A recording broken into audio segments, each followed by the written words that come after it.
ரொம்பவும் அடிபட்டு அல்லல் பட்டுக்கிட்டு இருக்கிற ஒருத்தர் வந்தார். மனசு ரொம்பவும் நொந்து போய் பேசினார். இந்த உலகத்தில் மனுஷனாக பிறந்ததை விட மாடாக பிறந்திருக்கலாம் சார் அப்படின்னார். திடீர்னு வந்து என்கிட்ட இப்படி சொன்னால் அதுக்கு நான் என்னங்க பண்ண முடியும் அப்படின்னேன். உங்ககிட்ட வரணும்னு தோணுச்சு, அதனால் வந்தேன் அப்படின்னார். சரிங்க, இப்படி ஒரு யோசனை வந்ததுக்கு என்ன காரணம் அப்படின்னு சொல்லி அவர்கிட்ட கேட்டேன்.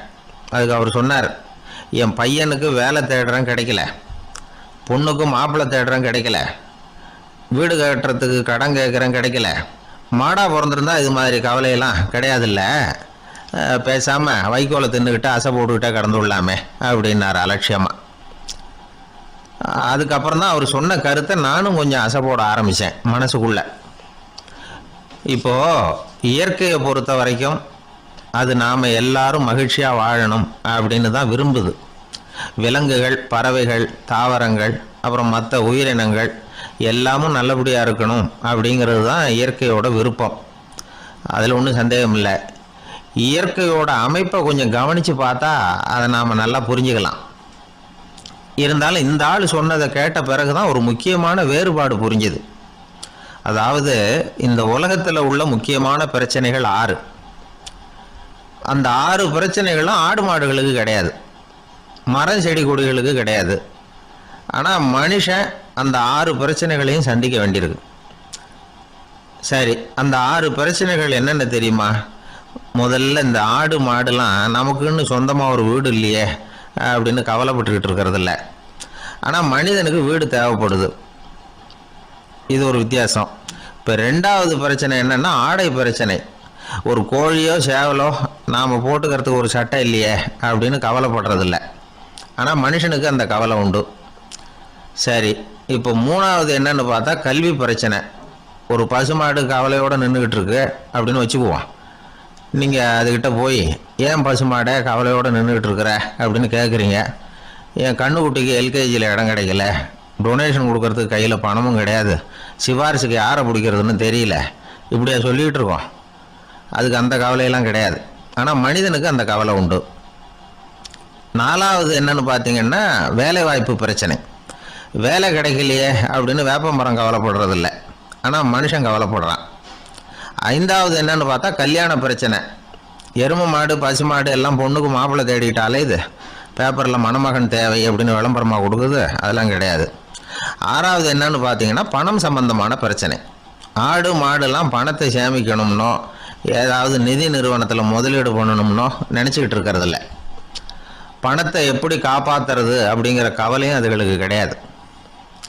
குதிரை வந்து குளம்போடு பிறக்குது, அதனால் அது காடு மேடெல்லாம் கவலை இல்லாமல் தெரியலாம்.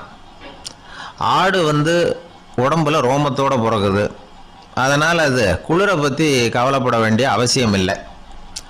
ஆனால் மனுஷனை பார்த்திங்கன்னா அவன் தான் ஒன்றும் இல்லாமல் பிறக்கிறான்.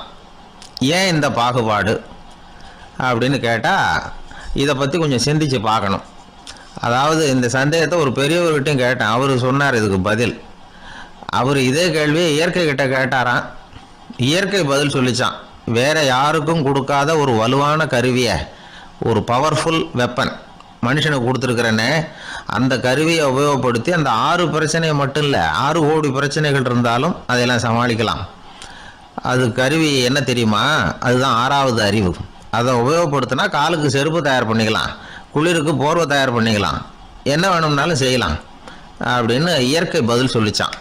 அதனால் நாம் செய்ய வேண்டியது என்னென்னா இயற்கையை முதல்ல சரியாக புரிஞ்சுக்கணும். இயற்கையின் படைப்பையே நாம் வந்து சரியாக புரிஞ்சுக்கிறது இல்லையா, அதுதான் வேதனை. இந்த கதையை கேளுங்க. இப்போ நகரத்திலேருந்து ஒரு ஆள் கிராமத்துக்கு வந்தான். அங்கே ஒரு சிறுவன் மாடு மேய்ச்சிக்கிட்டு இருந்தான். நகரத்து ஆள் சொன்னான், எவ்வளோ அழகான பசு, அது சரி இதுக்கெல்லாம் ஏன் கொம்பு இல்லைன்னா. இதுக்கு அந்த பையன் பதில் சொன்னான், பசுமாட்டுக்கு கொம்பு இல்லாததுக்கு பல காரணங்கள் உண்டு. கண்ணுக்குட்டியாக இருந்தால் கொம்பு இருக்காது, பசு வளர்ந்து பெருசானதுக்கு அப்புறம் தான் கொம்பு முளைக்கும், இது ஒரு காரணம். சில சமயம் வளர்கிற கொம்பை எடுத்து விடுறது உண்டு, அது ஒரு காரணம். ஆனால் இதுக்கு ஏன் கொம்பு இல்லைன்னு கேட்குறீங்க, அதுக்கு என்ன காரணம்னா இது பசு இல்லை குதிரை அப்படின்னானா. இன்பம் துன்பம் இது ரெண்டும் சேர்ந்தது தான் வாழ்க்கை. இது எல்லாரும் சொல்லிகிட்டு இருக்கிற ஒரு உண்மை. அது சரி, இது ரெண்டும் வர்றதுக்கு என்ன காரணம்? துறவி ஒருத்தர் யோசித்து பார்த்துருக்கார். இன்ப துன்பம் தோன்றுவதற்கு முக்கியமாக 6 காரணங்கள் உண்டு அப்படிங்கிறார் அவர். அது என்னங்கிறத நாமளும் தெரிஞ்சு வச்சுக்குவோமே. இப்போ முதல் காரணம் சுயநலம். ஒரு தாயார் தன்னுடைய சுயநலம் கருதி தன்னுடைய மகன் இன்பமாக இருக்கணும்னு ஆசைப்படுறாங்க. மகனும் அப்படியே ஆசைப்படுறான். அதனால் தாயாரின் இன்ப துன்பங்களை பார்த்துட்டு மகனும் இன்ப துன்பம் அடையிறான். அந்த அம்மாவுக்கும் அதே நிலைமை தான். ரெண்டாவது காரணம் உறவு. நான் துறவியான பிறகு கூட உறவுங்கிற காரணத்தினால தான் தாயாருடைய சுக துக்கங்களை கண்டு நானும் சுக துக்கம் அடைகிறேன். என் தாயாருடைய நிலைமையும் இதுதான் அப்படிங்கிறார் ஒரு துறவி. மூணாவது காரணம் என்னென்னா அறிமுகம். எனக்கு அறிமுகமான ஒருத்தரை ரயில் நிலையத்தில் சந்திக்கிறேன். அவர் தன்னுடைய பணப்பையை எங்கேயோ தொலைச்சி விட்டு வருத்தப்பட்டுக்கிட்டு இருக்கிறார். நானும் வருத்தப்படுறேன். அந்த சமயத்தில் யாரோ ஒருத்தர் இதுதானே அவங்க பணப்பை அப்படின்னு சொல்லி கொண்டாந்து நீட்டுறார். பணப்பையை தொலைச்சவர் சந்தோஷப்படுறார், நானும் சந்தோஷப்படுறேன். இது அந்த துறவி சொல்கிற அனுபவம். நாலாவது காரணம் என்னென்னா கருணை. எனக்கு முன்னே பின்ன தெரியாத ஒருத்தனை யாரோ ஒருத்தன் அடித்து காயப்படுத்தி போடுறான். கருணை காரணமாக நான் அதுக்காக துக்கப்படுறேன். அஞ்சாவது காரணம் எதையும் நம்புறது. ஒரு பசுமாட்டை ஒரு முரணை அடிச்சுக்கிட்டு இருக்கிறான் அப்படின்னு ஒருத்தர் நம்மகிட்ட சொல்கிறாருன்னு வைங்க, உடனே நான் துக்கப்படுறேன். இன்னொருத்தர் அந்த முரணனை போலீஸ்காரங்க பிடிச்சிட்டு போயிட்டாங்கன்னு சொல்கிறார். நான் உடனே சந்தோஷப்படுறேன். மூணாவதாக ஒருத்தர் முதல் 2 பேரும் சொன்னது பொய்யுங்கிறார். அப்போ நான் இன்ப துன்பம் ரெண்டுமே இல்லாமல் நிம்மதியாக இருக்கிறேன். இது ஒரு விதம். அடுத்தது 6வது காரணம் என்னென்னா தன்மயமாகுதல். ஒரு நாவல் படிச்சுக்கிட்டு இருக்கிறோம். அதில் வர்ற பாத்திரங்களோட நாம் ஒன்றி போயிடுறோம். அதில் வர்ற பாத்திரங்கள் சிரிச்சுதுன்னா நாமளும் சிரிக்கிறோம், அது அழுதுன்னா நாமளும் அழறோம். அதெல்லாம் அந்த துறவி சொல்கிற அனுபவ உண்மைகள். இன்ப துன்பம் இது ரெண்டும் தோன்றுவதற்கு சுயநலம், உறவு, அறிமுகம், கருணை, எதையும் நம்புறது, தன்மயமாகிறது, இது எல்லாம் தான் முக்கிய காரணம் அப்படின்னு அவர் சொல்கிறார். ஆக கூடி ஒட்டு மொத்தமாக யோசனை பண்ணி பார்த்தா பிற பொருள்கள் மீது பற்றுதல் காரணமாக தான் நாம் இன்ப துன்பம் அடைகிறோம் அப்படிங்கிறத புரிஞ்சிக்க முடியுது. மனுஷன் இன்ப துன்பம் அடைகிறதுக்கு 7வது காரணம் கூட ஒன்று உண்டு அப்படின்னு சொல்லிகிட்டே வந்தார் ஒருத்தர். அது என்ன அப்படின்னு கேட்டோம். அதுதான் சார் இந்த நீங்கள் சொல்லிட்டு வர்ற இன்று ஒரு தகவல்னார். எப்படி சொல்கிறீங்கன்னு கேட்டோம். இன்று ஒரு தகவல் கேட்க ஆரம்பிக்கிறப்போ மனசில் இன்பம், ஆரம்பித்த உடனே இது ஏற்கனவே கேட்ட சமாச்சாரமாச்சே அப்படின்னு நினைக்கிறப்போ துன்பம் அப்படின்னு அதுக்கு ஒரு விளக்கம் கொடுத்தார் அவர். ஒரு சராசரி மனிதனுடைய இயல்பு என்ன? இன்பம் வந்தால் துள்ளி குதிப்பான், துன்பம் வந்தால் சோர்ந்து போய் ஒரு மூலையில் உட்காந்துருவான். இவன் தான் சராசரி மனிதன்.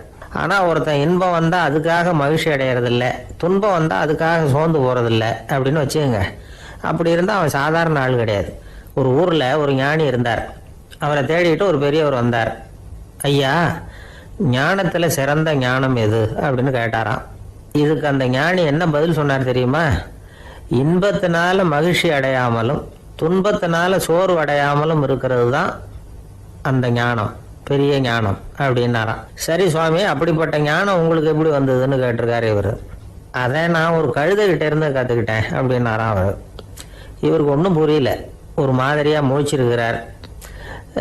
இதை அவர் புரிஞ்சுக்கிட்டார். நீங்கள் நாளைக்கு காலையில் நம்முடைய ஆசிரமத்துக்கு வாங்க, புரிய வைக்கிறேன்னாராம். சரின்னு அவர் போயிட்டார். மறுநாள் காலையில் ஆசிரமத்துக்கு சேர்ந்தார். ஞானி அவரை கூப்பிட்டு உட்கார வச்சார். வாங்க இப்படி உட்காருங்க, கொஞ்சம் நேரத்தில் இந்த வழியாக ஒரு கழுதை போகும், அதை கவனித்து பாருங்கன்னாரா. இவருக்கு இன்னமும் ஒன்றும் புரியாமல் போச்சு, ஒரே குழப்பம். இருந்தாலும் அந்த ஞானி சொன்னது மாதிரியே உட்காந்துருக்கிறார். கொஞ்ச நேரத்தில் இந்த வழியாக ஒரு கழுதை போச்சு. அது முதுக நிறைய அழுக்கு மூட்டைகள், அதை சுமந்துக்கிட்டு போகுது. ஒரு செலவு தொழிலாளி அதை ஓட்டிகிட்டு போகிறார். கொஞ்சம் தூரத்தில் ஒரு ஆறு இருக்குது. அங்கே போய் துணியெல்லாம் சுத்தப்படுத்திக்கிட்டு சாயந்தரமாக திரும்பி இந்த வழியாக வருவாங்க. ஞானி சொன்னது மாதிரியே இந்த பெரியவர் அழுக்கு மூட்டையை சுமந்துக்கிட்டு போகிற அந்த கழுதையை கவனித்தார். கழுதை போயிட்டுது. அதுக்கப்புறம் ஞானியை திரும்பி பார்த்தார். இப்போ அந்த ஞானி சொன்னார், சாயந்தரம் வரைக்கும் நீங்கள் இங்கேயே இருக்கணும்னார். அதே மாதிரி இவர் இருந்தார். சாயந்தரமாக அந்த ஞானி சொன்னார், ஐயா இப்போ கொஞ்ச நேரத்தில் அந்த கழுதை இந்த வழியாக திரும்பி வரும், அதையும் கவனித்து பாருங்கன்னார். இவரும் கவனித்து பார்க்குறார். கழுதை வந்தது. அது முதுகில் சலவை செய்யப்பட்ட துணி மூட்டை, அது பாட்டுக்கு சுமந்துக்கிட்டு போய்கிட்டு இருக்குது. பெரியவருக்கு ஒன்றும் புரியல, பொறுமை இழந்துட்டார். சரி சுவாமி, இந்த கழுதைக்கும் உங்கள் ஞானத்துக்கும் என்ன சம்பந்தம் அப்படின்னார். இப்போ அந்த ஞானி விளக்கினார், ஐயா இந்த கழுதை இதே மாதிரி தினமும் காலையில் அழுக்கு மூட்டைகளை சுமந்துக்கிட்டு ஆற்றுக்கு போகுது, மாலையில் வெண்மையான சுத்தமான துணிகளை சுமந்துக்கிட்டு திரும்பி ஊருக்கு போகுது. காலையில் இது போகும்பொழுது முதுகில் அழுக்கு மூட்டைகளை சுமந்துக்கிட்டு போகிறோமேங்கிற வருத்தமும் அதுக்கு கிடையாது. சாயந்தரம் திரும்பி வரும்பொழுது சுத்தமான துணிகளை சுமந்துக்கிட்டு வர்றோமேங்கிற மகிழ்ச்சி அதுக்கு இல்லை. இதை பார்த்து தான் நானும் அது மாதிரி ஞானத்தை கற்றுக்கிட்டேன் அப்படின்னாராம். அதனால் யார் கற்றுக் கொடுக்குறாங்க அப்படிங்கிறத விட எதை கற்றுக்கிறோம் அப்படிங்கிறது தான் முக்கியம். ஒரு சினிமா பார்க்குறோம், ஒரு அருவி கொட்டுறது மாதிரி காட்சி வருது, தண்ணீர் வழியுது. படம் முடிஞ்சதும் பார்த்தீங்கன்னா அந்த திரை என்ன நனைஞ்சு போயாருக்கும். ஒரு தீப்பிடிச்சு எரியிற காட்சியே சினிமாவில் பார்க்குறீங்க, காட்சி முடிஞ்சதும் அந்த வெண் திரையே கருகி போயாருக்கும். படத்தில் வர்ற தண்ணீரும் நெருப்பும் அந்த திரையை பாதிக்கிறது இல்லை. நாம் அந்த திரை மாதிரி இருக்கிறதுக்கு கற்றுக்கணுமா. அந்த பக்குவம் வந்துவிட்டதுன்னா இன்பமும் துன்பமும் நம்ம எதுவும் செய்யாது. ஒரு சினிமாவை பார்க்குற வரைக்கும் சிரிக்கலாம், அழலாம். பார்த்துட்டு வெளியில் வரும்பொழுது அழுதுகிட்டே வரக்கூடாது. ஒருத்தர் வந்தார், அப்படி படம் முடிஞ்சு வெளியில் வரும்பொழுது அருவி மாதிரி கண்ணீர் சிந்திக்கிட்டே வரார். ஏன் சார் படம் அவ்வளவு சோகமா அப்படின்னு கேட்டார். இன்னொருத்தர், இல்லை சார் கூட்டம் ரொம்ப குறைச்சல் சார், மொத்தம் படம் பார்க்க வந்தவங்களே 15 பேர் தான் சார் அப்படின்னார் கண்ணீரை தொடச்சிக்கிட்டே. அதுக்கு நீங்கள் ஏன் சார் அழறீங்கன்னு கேட்டார் அவர். இந்த படத்தோட தயாரிப்பாளரே நான் தான் சார் அப்படின்னாரா இவர். இந்த உலகத்தில் உண்மையாகவே வேதாந்தம் பேசுகிறவங்களும் உண்டு, உள்ளுக்குள்ளே வேற மாதிரி இருந்துக்கிட்டு வெளியில் வேதாந்தம் பேசுகிறவங்களும் உண்டு. ஒரு ஆள் இருந்தார், அவரு ஒரு கடை வச்சு வியாபாரம் பண்ணிக்கிட்டு இருந்தார். மகா கஞ்சன், யாருக்கும் எந்த உதவியும் செய்ய மாட்டார். எச்சில் கையென்ன ஈர கையை கூட உதற மாட்டார். அப்படிப்பட்ட மனுஷன். அந்த ஊருக்கு ஒரு முனிவர் வந்துக்கிட்டு இருந்தார். வருஷத்துக்கு ஒரு தடவை வருவார், ஒரு நாள் 2 நாள் இருப்பார், அப்புறம் போயிடுவார். அந்த முனிவர் வர்றப்போலாம் இந்த ஆள் எழுந்திரிச்சு ஓடி போய் அவரை வரவேற்பான். ரொம்ப பெரிய வேதாந்தி மாதிரி அவர்கிட்ட பேசிக்கிட்டு இருப்பான். காயமே இது பொய், வெறும் காற்றடைத்த பையம்மா, தர்மம் தலைகாக்கும்மா. பணம் என்ன சார் பணம், இன்னைக்கு ஒருத்தங்க கையில் இருக்கும், நாளைக்கு ஒருத்தங்க கையில் இருக்கும், எல்லாம் மாயம். எனக்கு தான் இன்னமும் இந்த சம்சார பந்தத்திலிருந்து விடுபடுறதுக்கு நேரம் வரலேம்மா. அந்த முனிவரும் இந்த ஆள் இப்படி சொல்கிறத கேட்ட உடனே, ஏன்பா அப்படி சொல்கிற, இப்போ கூட நீ சரின்னு சொல்லு, உனக்கு தீட்சை கொடுத்து இதிலிருந்து விடுபடுற ஞானத்தை போதிக்கிறேன் பார். உடனே அந்த ஆள் என்ன சொல்லுவான் தெரியுமா, ஐயோ சாமி இப்போ அது எப்படிங்க முடியும், பிள்ளைங்கள்லாம் சின்ன சிறுசுங்க, அதுகளுக்கெல்லாம் ஒரு கல்யாணம் காட்சின்னு செஞ்சு கடமையை முடிச்சுட்டா நீங்கள் சொல்கிறபடி செஞ்சு விடலாமா. சரி, இன்னும் முனிவர் போயிடுவார். அடுத்த வருஷம் வருவார். இவன் வழக்கம் போல் வேதாந்தம் பேசுவான். சரி தீட்சை கொடுக்குறேன் வா அம்பார். பேரம்பேத்தியை பார்க்கணும், கோர்ட்டில் கேஸ் ஒன்று இருக்குது, அது முடியணும் அப்படின்னு தயங்க ஆரம்பிச்சிருவான். எல்லாம் சொல்லுவான், ஆனால் குடிக்கிறதுக்கு தண்ணி கூட கொடுக்க மாட்டான். ரொம்ப வருஷம் கழித்து மறுபடியும் ஒரு நாள் அந்த ஊருக்கு முனிவர் வந்தார். இவன் கடைக்கு வந்தார். அப்புறம் அங்கே கல்லாவில் நம்ம ஆள் இல்லை, அவன் புள்ள தான் உட்காந்துருக்கிறான். அப்பாவை போலவே புள்ளையும் எழுந்திரிச்சு ஓடியாந்து முனிவரை வரவேற்றான். அப்பா எங்கன்னு விசாரிச்சார் முனிவர். ஐயோ அதை ஏன் கேட்குறீங்க சாமி, உங்ககிட்ட தீட்சை வாங்கி இந்த சம்சார பந்தத்திலேருந்து விடுதலை பெறணும்னு சொல்லிக்கிட்டே இருப்பார், அது நிறைவேறாமலே போய் சேர்ந்துட்டார். போன மாதம் ஒரு நாள் திடீர்னு நெஞ்சு வலிக்குதுன்னார், அவ்வளோதான் போட்டுன்னு போயிட்டார் அப்படின்னு புலம்புனான் பையன். இதை கேட்டதும் முனிவர் சிரிச்சாரான். அவன் எங்கடா போவான், உன் அப்பா எங்கேயும் போகல, இதோ வாழை ஆட்டிக்கிட்டு உன் காலடியிலே இருந்துக்கிட்டு இருக்கான் பார் அப்படின்னு சொல்லி அங்கே நின்றுக்கிட்டு இருந்த ஒரு நாயை சுட்டி காட்டினாரான். என்ன சாமி சொல்கிறீங்க அப்படின்னு ஆச்சரியமாக கேட்டிருக்கான் பையன். உடனே முனிவர் அந்த நாயோட தலையில் ஒரு தட்டு தட்டி பேசுகிறா அப்படின்னாரான். உடனே அந்த நாய் வேதாந்தம் பேச ஆரம்பிச்சுட்டு தான், காயமே இது போய் வெறும் காற்றடைத்த பைய அப்படின்னு தான். முனிவர் சொன்னார், அடே இப்போவும் ஒன்றும் கெட்டு போகல, நீ விரும்புனா சொல்லு, உனக்கு தீட்சை கொடுத்து என் பின்னாடியே அழைச்சிட்டு போயிடுறேன், அங்கே அழைச்சிட்டு போய் உனக்கு ஞானத்தை போதிக்கிறேன், வர்றியா அப்படின்னு கேட்டிருக்கார். உடனே அந்த நாய் சொல்லிச்சான், ஐயோ அதை ஏன் கேட்குறீங்க சாமி, நான் உண்ணாமல் தின்னாமல் ஏராளமான சொத்து சேர்த்து வச்சுட்டேன். என் பிள்ளைங்க அதோட பெருமை தெரியாமல் ராத்திரி நேரம்லாம் கதவை திறந்து போட்டுட்டு தூங்கிடுவாங்க. அதனால் இப்படி நாயாக பிறந்து ராத்திரி பகலாக சுற்றி சுற்றி காவல் காத்துக்கிட்டு கிடக்கிறேன். இப்போ எப்படி சாமி வர முடியும் அப்படின்னு கேட்டுதான். அறியாமையிலேயே சுகம் கண்டு இப்படி இருக்கிற ஆளுங்களுக்கு எப்படி விடுதலை கிடைக்கும், எப்போ விடுதலை கிடைக்கும் அப்படின்னு கேட்குறார் தசாவதானி, திருக்குறள் பேர் ராமையா. அவர் கேட்குறது நியாயம் தானே.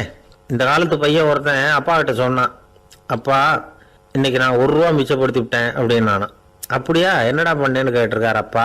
டவுன் பஸ்ஸில் ஏறாமல் அது பின்னாடியே ஓடியாந்தேன், 1 ரூபா மிச்சம் தானே அப்படின்றான். அட பாவி, ஒரு ஆட்டோ பின்னாடி ஓடியாந்துருந்தா 10 ரூபா மிச்சமாயிருக்குமே, வேஸ்ட் பண்ணிட்டியே அப்படின்னாரான் அந்த அப்பா. ஒரு மனுஷனுக்கு 3 விதத்தில் கர்வம் உண்டாகிறதுக்கு வாய்ப்பு உண்டு. பணம், பதவி, புகழ். பணம் அதிகமாக வந்தால் கர்வம் வரலாம், பதவி பெருசாக வந்துட்டுதுன்னா கர்வம் வரலாம், புகழ் அதிகமாக போனாலும் கர்வம் வரலாம். இந்த 3 வகையான கர்வத்துக்கும் இடம் கொடுக்காம இருக்கிறாங்க பாருங்க, அவங்க தான் சிறந்த மனிதர்கள். ஒரு பெரிய பொறுப்பில் இருக்கிறவங்களுக்கு கர்வம் வந்துடக்கூடாது. அப்படி வந்துட்டுதுன்னா அது எல்லாருக்கும் இடைஞ்சல். ஒரு ராஜா இருந்தார். அவர் ஒரு நாள் தன்னுடைய தலைநகரத்தை சுற்றி வந்துக்கிட்டு இருந்தார். ஒரு இடத்துல ஒரு அழகான நிலத்தை பார்த்தார். ஆஹா, இந்த இடத்துல நமக்குன்னு ஒரு மாளிகையை கட்டினா எவ்வளோ நல்லா இருக்கும் அப்படின்னு நினச்சார்.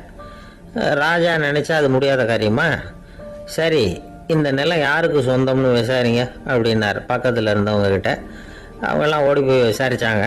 அந்த இடம் ஒரு வயசான கிழவிக்கு சொந்தம், வயசான அம்மாவுக்கு சொந்தமாக. அந்த அம்மா தான் அதில் ஒரு குடிசையை போட்டு குடியிருந்துகிட்டு இருக்கிறாங்க. சரி, அந்த நிலத்துக்கு ஒரு விலையை நிர்ணயம் பண்ணி அதை அந்த வயசான அம்மா கிட்ட கொடுத்துருங்கோ அப்படின்னு உத்தரவு போட்டார் ராஜா. ஆனால் அந்த அம்மா இது எங்கள் பூர்வீக இடம், இதை விற்க மாட்டேன் அப்படின்னு சொல்லிவிட்டுது. சரி, 2 பங்கு விலை கொடுக்குறோம்னு சொல்லி பாருங்க அப்படின்னாங்க. அப்படியே சொன்னாங்க அரண்மனை ஆட்கள். அதுக்கும் சம்மதிக்கலை அந்த அம்மா. இதை கேள்விப்பட்டதும் ராஜாவுக்கு கோபம் வந்துட்டுது. தன்னுடைய ஆளுங்களை கூப்பிட்டார். போய் அந்த குடிசையை பிரித்து எறிங்க, காசெல்லாம் ஒன்றும் கொடுக்காதீங்க அப்படின்னு கத்தினார். அவ்வளோதான். அடுத்த நிமிஷம் அரண்மனை ஆசாமிகள் போனாங்க, குடிசையை பிரித்து எரிஞ்சாங்க. அந்த வயசான அம்மா இருக்கு, அதுவும் அந்த இடத்த விட்டு துரத்தி விட்டாங்க. அந்த இடத்துல ஒரு அரச மாளிகையை கட்டி முடிச்சிட்டாங்க. அந்த வயசான அம்மா பாவம், ராஜாவே இப்படி பண்ணால் யார்கிட்ட போய் முறையிட முடியும்? ஒரு ஞானி இருந்தார், அவர்கிட்ட போய் சொன்னாங்க. அவர் இவங்க சொன்னதை கேட்டு மனசில் வச்சுக்கிட்டார். ஒரு நாள் அந்த ராஜாவே இந்த ஞானியை கூப்பிட்டார். புதுசாக ஒரு மாளிகை கட்டியிருக்கிறேன், வந்து பாருங்கன்னு. சரின்னு சொல்லி இந்த பெரியவர் ஒரு நாள் அந்த மாளிகைக்கு போனார். சும்மா போகல, ஒரு கழுதையையும் ஓட்டிகிட்டு போனார். கொஞ்சம் சாக்குகள், வெத்து சாக்கு, அதையும் எடுத்து கழுதை முதுகில் போட்டு கழுதையை ஓட்டிகிட்டு போகிறார். ராஜா பார்த்தார். அவருக்கு இது ஆச்சரியமாக இருந்தது. என்ன இது, மாளிகைக்கு வந்துட்டு போங்கன்னு கூப்பிட்டா கழுதை சாக்கு இதெல்லாம் கொண்டு வராரு, ஒன்றும் புரியலையேன்னு நினச்சார். எதுக்காக இதெல்லாம்னு கேட்டார். அரசருடைய தோட்டத்திலிருந்து கொஞ்சம் மண் எடுத்துகிட்டு போகிறதுக்கு ஆசைப்படுறேன், அதுக்கு நீங்கள் அனுமதி கொடுக்கணும் அப்படின்னாரு இவர். இது என்ன வேடிக்கையான கோரிக்கையாக இருக்குது அப்படின்னு நினச்சார் ராஜா. இருந்தாலும் மண்ணு தானே கேட்குறாரு, எடுத்துகிட்டு போகட்டுமே அப்படின்னு நினச்சார். சரின்னு அனுமதி கொடுத்தார். அந்த பெரியவர் தோட்டத்துக்கு போனார், மண்ணை வெட்டினார், சாக்கில் போட்டு நிரப்புனார். ராஜாவை கொஞ்சம் கிட்ட வாங்கன்னு கூப்பிட்டார். இந்த மண் மூட்டையை தூக்கி கழுதையோட முதுகில் வைக்கணும், கொஞ்சம் உதவி பண்ணுங்கன்னார். ஓ, பண்ணுறேனே அப்படின்னு சொல்லி ராஜா கிட்ட போனார். மூட்டையை தூக்கி பார்க்குறாரு, முடியல, திணறி போயிட்டார். இப்போ அந்த ஞானி பேசினாராம். அரசே, இந்த ஒரு சாக்கு மண்ணையே உங்களால் தூக்க முடியல, அந்த கிழவிகிட்ட இருந்து அந்த அக்கிரமமாக அபகரித்த இந்த தோட்டம் பூராவையும் சுமக்கணும்னு ஆசைப்படுறீங்களே, அது உங்களால் முடியுமா அப்படின்னு கேட்டாராம். ராஜா யோசனை பண்ண ஆரம்பித்தார். தன்னுடைய செயலுக்காக வருத்தப்பட்டாராம். அந்த வயசான அம்மாவை உடனடியாக வரவழைச்சார். தாயே, தப்பு பண்ணிட்டேன், என்னை மன்னிச்சுக்குங்க, இன்னையிலேருந்து இந்த மாளிகையும் தோட்டமும் உங்களுக்கு தான் சொந்தம் அப்படின்னு சொல்லிவிட்டாராம். போகிறப்ப இந்த உலகத்திலேருந்து எண்ணத்தை எடுத்துகிட்டு போக போகிறோம், அதனால் ரொம்பவும் அலட்டிக்க வேண்டியதில்லை, கர்வப்பட வேண்டியதில்லை அப்படிங்கிறது ஒரு பெரிய உபதேசம். ஒரு பெரிய மனுஷன் சாக கிடந்தார், ரொம்பவும் அழுதார். ஏன் அழறீங்க அப்படின்னு கேட்டாங்க சுற்றி இருந்தவங்க.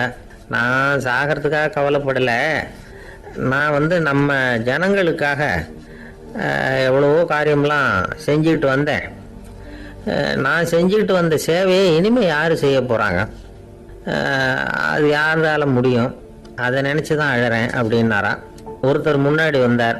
அதுக்காக நீங்கள் கவலைப்படாதீங்க, உங்கள் சேவையை தொடர்ந்து செய்யறதுக்கு என்ன மாதிரி இளைஞர் பட்டாலும் தயாராக இருக்குது, இருந்தாலும் எங்கள் கவலை என்னன்னா அப்படின்னு இழுத்தார்.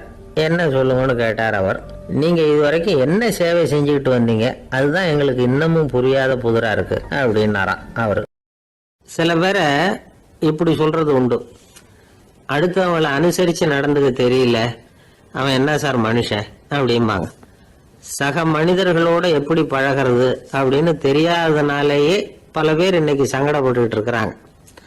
வசதி வாய்ப்பெல்லாம் சரியாக இருக்கும், ஆனால் வாழ்க்கை சரியாக இருக்காது. இன்னொருத்தர்கிட்ட எப்படி பேசுறது பழகிறதுங்கிறது தெரியாததுனால தான் இந்த அவஸ்தை. சரி, இந்த அவஸ்தை இல்லாமல் வாழறது எப்படி?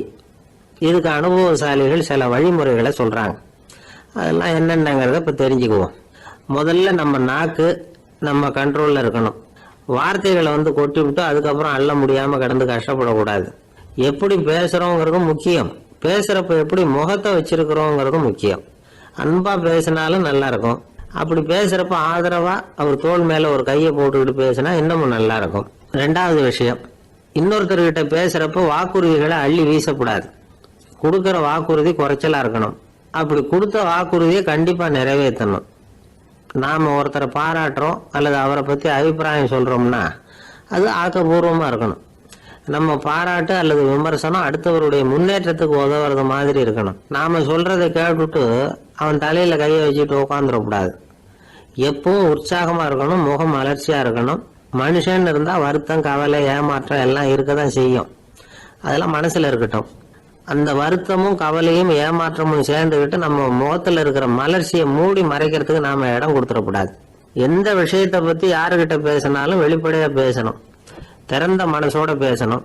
மூடி மறைச்சி முன்னு மூங்கிக்கிட்டு இருக்கக்கூடாது. இன்னொருத்தர்கிட்ட பேசுறப்போ விவாதம் பண்ணுங்க, அது தப்பு இல்லை. ஆனா வாதாடிக்கிட்டு இருக்கக்கூடாது. அதாவது என்ன சொல்றாங்கன்னா, டிஸ்கஸ் பண்ணலாம், ஆர்கியூ பண்ணக்கூடாது. நம்ம கிட்ட இருக்கிற நல்ல குணங்களை நாம எடுத்து சொல்லிட்டு இருக்கக்கூடாது. அந்த நல்ல குணங்களே நம்மளை பத்தி எடுத்து சொல்லணும். அது மாதிரி நடந்துக்கணும். அதே மாதிரி அடுத்தவங்க கிட்ட உள்ள கெட்ட குணங்களை பத்தி அவசியம் இல்லாம நாம பேச வேண்டியதில்லை. உங்களை பத்தி யாராவது தப்பா பேசுறாங்களா, அப்படி அவங்க பேசுறதுல உண்மை இல்லையா அப்படின்னா அதை நீங்க பொருட்படுத்த வேண்டியதில்லை, விட்டுடலாம். அது தானா போயிடும். ஒரு 4-5 பேரோட பேசிக்கிட்டு இருந்தீங்கன்னா எல்லாருக்கும் முக்கியத்துவம் கொடுங்க, யாரையும் அலட்சியப்படுத்தாதீங்க. தமாஷா பேசலாம், ஆனா உங்க தமாஷ் அடுத்தவங்களை கேலி பண்றதா இருக்கக்கூடாது. நமக்கு கிடைக்க வேண்டியது கிடைக்கலையே அப்படிங்கிற தவிப்பு நம்ம கிட்ட இருக்கக்கூடாது. அது தேவையில்லை. உங்க செயல்பாடுகள் தெளிவா இருக்கட்டும், பாராட்டு தானா உங்களை தேடிட்டு வரும். இன்னொரு மனுஷனுடைய மனசுல கௌரவமான ஒரு இடத்த பிடிக்கணும்னா நாம இந்த குணத்தை எல்லாம் நம்ம கிட்ட வளர்த்துக்கணும். இதெல்லாம் அனுபவசாலிகள் சொல்லி இருக்கிற குறிப்புகள். இந்த குறிப்புகளை சரியா புரிஞ்சுக்கணும், அது முக்கியம். தப்பா புரிஞ்சுக்கிட்டா என்ன ஆகும் தெரியுமா? இதை கேளுங்க. ஒருத்தர் வந்தார், சார் அடுத்தவங்க தோள் மேல கையை போட்டுக்கிட்டு அன்பா பேசணும்னு சொன்னீங்க, அப்படிதான் பேசினேன். அவரு முதுக கூட தட்டி கொடுத்தேன், என் வேலை போயிட்டுது சார், வீட்டுக்கு அனுப்பிச்சுட்டாங்க அப்படின்னார். யாருக்கிட்ட அப்படி பேசுனீங்கன்னு கேட்டோம். என் முதலாளி கிட்ட சார் அப்படிங்கிறார் ரொம்ப சோகமா. எனக்கு இது மட்டும்தான் சார் தெரியும், இதை தவிர வேற எதுவும் தெரியாது அப்படின்னு சொல்லிக்கிட்டே காலம் தள்ளுறவங்க ரொம்ப பேர். அவங்க எல்லாம் கஷ்டப்பட வேண்டியிருக்கும். ஒருத்தர் தன்னுடைய தொழிலில் ரொம்ப கெட்டிக்காரராக இருக்கலாம். அதுக்காக எப்பவும் அதே ஞாபகத்தில் இருந்துக்கிட்டு உலகியல் அறிவு இல்லாமல் இருந்துடக்கூடாது, அது ஆபத்து. இதுக்காக நம்ம தாத்தா பாட்டிலாம் ஒரு கதை சொல்லுவாங்களே, கேள்விப்பட்டிருக்கீங்களா? ஒரு சமயம் ஒரு 4 பேர் சேர்ந்து வெளியூருக்கு பிரயாணம் போனாங்களாம். அந்த 4 பேர் எப்படி தெரியுமா? ஒருத்தர் வேதாந்தி, இன்னொருத்தர் சங்கீத வித்வான், 3வது ஆள் வைத்தியர், 4வது ஆள் ஜோசியர். இவங்க 4 பேரும் நண்பர்கள். அதனால சேர்ந்து புறப்பட்டாங்க. வழியில் ஒரு ஊரில் தங்கினாங்க. இருட்டி போச்சு. அதனால இன்னைக்கு ராத்திரி இங்கேயே தங்கி இருந்துட்டு நாளைக்கு புறப்படலாம் அப்படின்னு தீர்மானம் பண்ணாங்க. சாப்பாட்டுக்கு என்ன பண்ணுறது? அங்கேயே கடத்தருக்கு போய் சாமான்லாம் வாங்கியாந்து சமைச்சு சாப்பிட்லாம்னு முடிவு பண்ணாங்க. 4 பேர் இருக்கிறதுனால ஆளுக்கு ஒரு காரியமாக செய்யலாம் அப்படின்னு வேலையை பிரிச்சுக்கிட்டாங்க. வைத்தியர் கரிகாய் வாங்க போனார், வேதாந்தி எண்ணெய் வாங்க போனார், ஜோசியர் பலசரக்கு வாங்க போனார், சங்கீத வித்வானுக்கு சமைக்கிற வேலை. எல்லாம் சரி, ஆனால் நடந்தது என்ன தெரியுமா? கடைத்தெருவுக்கு காய்கறி வாங்க போனார்ல வைத்தியர், அங்கே போய் மார்க்கெட்டில் பார்த்தார். ஒவ்வொரு கறிகாயாக எடுத்து பார்த்தார். இது பித்தம், உடம்புக்கு ஒத்துக்காது, இது வாயு, உடம்பு ஒத்துக்காது அப்படின்னு ஒவ்வொன்றா தள்ளினார். கடைசியில் ஒன்றுமே தேரல, வெறுங்கையோட திரும்பி வந்துகிட்டு இருக்கிறார். எண்ணெய் வாங்க போனார வேதாந்தி, அவர் ஒரு தொன்னையில் எண்ணெயை வாங்கினார். பேசாமல் அதை எடுத்துகிட்டு வர வேண்டியது தானே, முடியல. அவருடைய வேதாந்த மூளை சிந்திக்க ஆரம்பிச்சுட்டுது. இந்த தொன்னைக்கு எண்ணெய் ஆதாரமா அல்லது எண்ணெய்க்கு தொன்னை ஆதாரமா அப்படிங்கிற ஆராய்ச்சியில் இறங்கினார். என்னாச்சு தெரியுமா? அப்படி கவுத்து பார்த்தார். வாங்கின எண்ணெய் பூராவையும் வழியில் கொட்டிவிட்டு வெறும் தொண்டையோடு சேர்ந்தார். பலசரக்கு வாங்க போனார் ஜோசியர். அவர் ஒரு வழியில் பார்த்தாரு. வழியில் வந்தவங்களெல்லாம் அங்கங்கே ஒரு மரத்தடியில் உட்கார வச்சு அவங்களுக்கெல்லாம் ஆர்வம் சொல்ல ஆரம்பிச்சிட்டார். அப்படி ஒவ்வொருத்தராக சொல்லி முடிச்சுட்டு கடத்தருக்கு போய் சேர்ந்தார். இவர் அங்கே போய் சேர்றதுக்குள்ளே ரொம்ப நேரம் ஆகிட்டுது. கடையெல்லாம் பூட்டிட்டு போயிட்டாங்க. என்ன செய்யறது? அவரும் வெறுங்கையோட திரும்பி சேர்ந்தார். சரி, இவங்க கதை தான் இப்படி ஆச்சு. அங்கே சமைக்கிறதுக்காக உட்காந்துருந்தார் சங்கீத வித்வான். அவர் கதை என்னாச்சு தெரியுமா? அங்கே அவர் அடுப்பை பற்ற வச்சு ஒலையை கொதிக்க வச்சார். அதாவது ஒரு பானையில் தண்ணியை ஊற்றி அடுப்பில் வச்சார். அது கொதிக்க ஆரம்பிச்சுது. தண்ணி கொதிக்கிற சத்தம் இருக்குதுல்ல, அது இவருக்கு தாளம் போடுறது மாதிரி இருந்தது. ஒரே குஷி, பாட ஆரம்பிச்சிட்டார். பாடிக்கிட்டே உற்சாகமாக கையில் இருந்த கரண்டியால் அந்த பானையில் தட்டினார், தாளம் போடுறதா நினச்சிக்கிட்டு. அவ்வளவுதான், பானை பட்டுன்னு உடஞ்சி போச்சு. தலையில் கையை வச்சுக்கிட்டு அவரும் உட்காந்துட்டார். எந்த தொழில் தெரிஞ்சாலும் சரி, அதை புத்திசாலித்தனமாக பயன்படுத்த தெரியலன்னா ஆபத்து தான். அதுக்காக தான் இந்த கதை. ஒரு பஸ்ஸு டிரைவர் ரொம்ப கெட்டிக்காரரு. பஸ்ஸை ரொம்ப திறமையாக ஆபத்து இல்லாமல் ஓட்டினதுக்காக பரிசுலாம் வாங்கினவர். அவரை ஒரு படகு ஓட்டுறதுக்காக அழைச்சிட்டு போயிருக்கிறாங்க, மோட்டார் படகு. அதையும் ரொம்ப திறமையாக தான் ஓட்டிகிட்டு போயிருக்கிறாரு. நடுக்கடலில் போனதும் படகு நின்று போச்சு. மோட்டாரில் ஏதோ கோளாறு. என்ன செய்யலாம் அப்படின்னு அந்த டிரைவரை கேட்டிருக்கிறாங்க படகுல இருந்தவங்கெல்லாம். அப்போ அவர் சொன்னாராம், கவலைப்படாதீங்க, ஒன்றும் பிரச்சனை இல்லை, எல்லாரும் கொஞ்சம் கீழே இறங்கி பின்னாடி தள்ளுங்க, மோட்டார் ஸ்டார்ட் ஆகிடும் அப்படின்னாராம். ஒருத்தன் வேகமாக ஓடி வந்தான். ஏப்பா அப்படி தலை தெறிக்க ஓடி வர்றேன்னு கேட்டேன். பின்னாடி துரத்திக்கிட்டு வருது சார் அப்படின்னா. ஏதாவது நாய் துரத்திக்கிட்டு வருது போல இருக்கு அப்படின்னு நினச்சி அவனுக்கு பின்னாடி பார்க்குறேன். கண்ணுக்கு எட்டின தூரம் வரைக்கும் எதுவுமே தெரியல. ஏன்பா எதுவும் ஒன்றை துரத்துறது மாதிரி தெரியலையேன்னு. நல்லா பாருங்க சார் அப்படின்னா. பார்த்துட்டு தான் சொல்கிறேன் என்ன. இதோ பாருங்க சார், இதுதான் என்னை துரத்துது அப்படின்னு அவன் காட்டுறான்.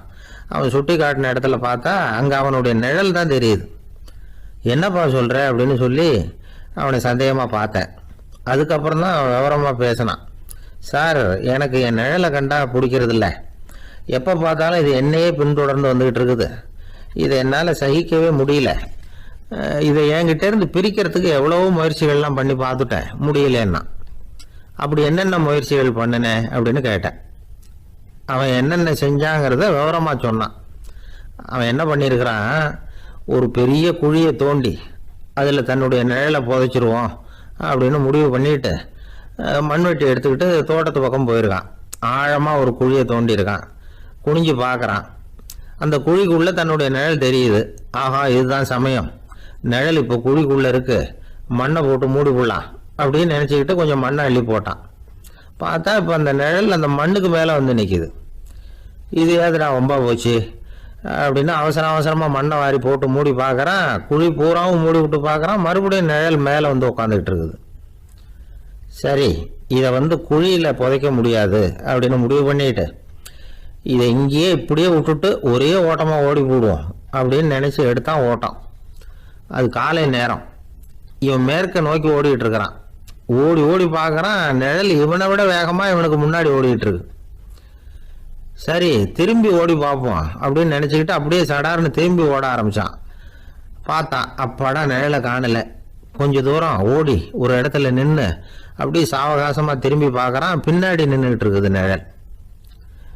இப்படி ஓடி வந்து தான் இங்கே நம்ம முன்னாடி நின்று தன்னுடைய அவஸ்தையை சொல்லிகிட்டு இருக்கிறான். இந்த நிழலை துரத்துறது அல்லது வெட்டி விடுறது, இதுக்கு ஏதாவது வழி இருக்கா சொல்லுங்க சார் அப்படிங்கிறான். நமக்கு ஒன்றும் புரியல. அந்த நேரம் பார்த்து ஒரு பெரியவர் வந்தார். அவர்கிட்ட யோசனை கேட்டோம், என்ன செய்யலாம்னு. அவர் சொன்னார், இந்த பாருப்பா, நீ அங்கேயும் எங்கேயும் ஓடாத, அப்படியே கீழே படுத்துக்கொண்டார். அது நல்ல உச்சி வேலை. அவன் அப்படியே கீழே படுத்துக்கிட்டான். இப்போ அப்படி இப்படின்னு திரும்பி பார்க்குறான், நிழலை காணலை. அவன் இப்போ தான் நிம்மதியாக இருந்தான். இப்போ அந்த பெரியவர் சொன்னார், எல்லா மனிதர்களுமே இப்படி தான் ஓடிட்டு இருக்கிறாங்க. நான் எனது அப்படிங்கிற ஆணவம் தான் அவங்கள துரத்திக்கிட்டு இருக்கு. அதை விட்டுட்டு ஓடணும்னு நினைச்சாலும் அது முன்னாடி வந்து நிற்கிது. பரம்பொருளை நோக்கி ஓடுறப்போ இந்த ஆணவம் பின்னாடி வந்து விடுது. பரிபூர்ண சரணாகதிங்கிற நிலையில அது முழுசுமா மறைஞ்சு விடுது. தன்னை உணர்கிற வேலை அது. அந்த நேரம் மனிதனுக்கு விடுதலை உணர்வு ஏற்படுகிற நேரம் அது. அப்படிப்பட்ட சுதந்திர மனிதர்களாக எல்லாரும் மாறி போயிட்டாங்கன்னா இந்த உலகமே இன்பமயம் அப்படின்னு ஒரு விளக்கம் கொடுத்தார் பெரியவர். நம்மால் ஒருத்தர் வேகமாக ஓடி வந்துக்கிட்டு இருந்தான். ஏன்டா அப்படி ஓடி வர்ற அப்படின்னு கேட்டார் எதிரில் வந்தவர். ஆசை துரத்துது, அதுதான் ஓடி வர்றேன்னா. உனக்கு என்ன ஆசைன்னு கேட்டார். எனக்கு ஒன்றும் ஆசை இல்லைங்க, என்னை எப்படியாவது பிடிச்சிடணும்னு போலீஸ்காரங்களுக்கு ஆசை. அந்த ஆசை இப்போ என்னை துரத்தி பின்னாடி வந்துக்கிட்டு இருக்குது. அதுதான் தப்பிச்சு வந்துக்கிட்டு இருக்கிறேன். குறுக்க நிற்காதீங்க சார், வழியை விடுங்க அப்படின்னு சொல்லிவிட்டு வேகமாக ஓடி மறைஞ்சான்.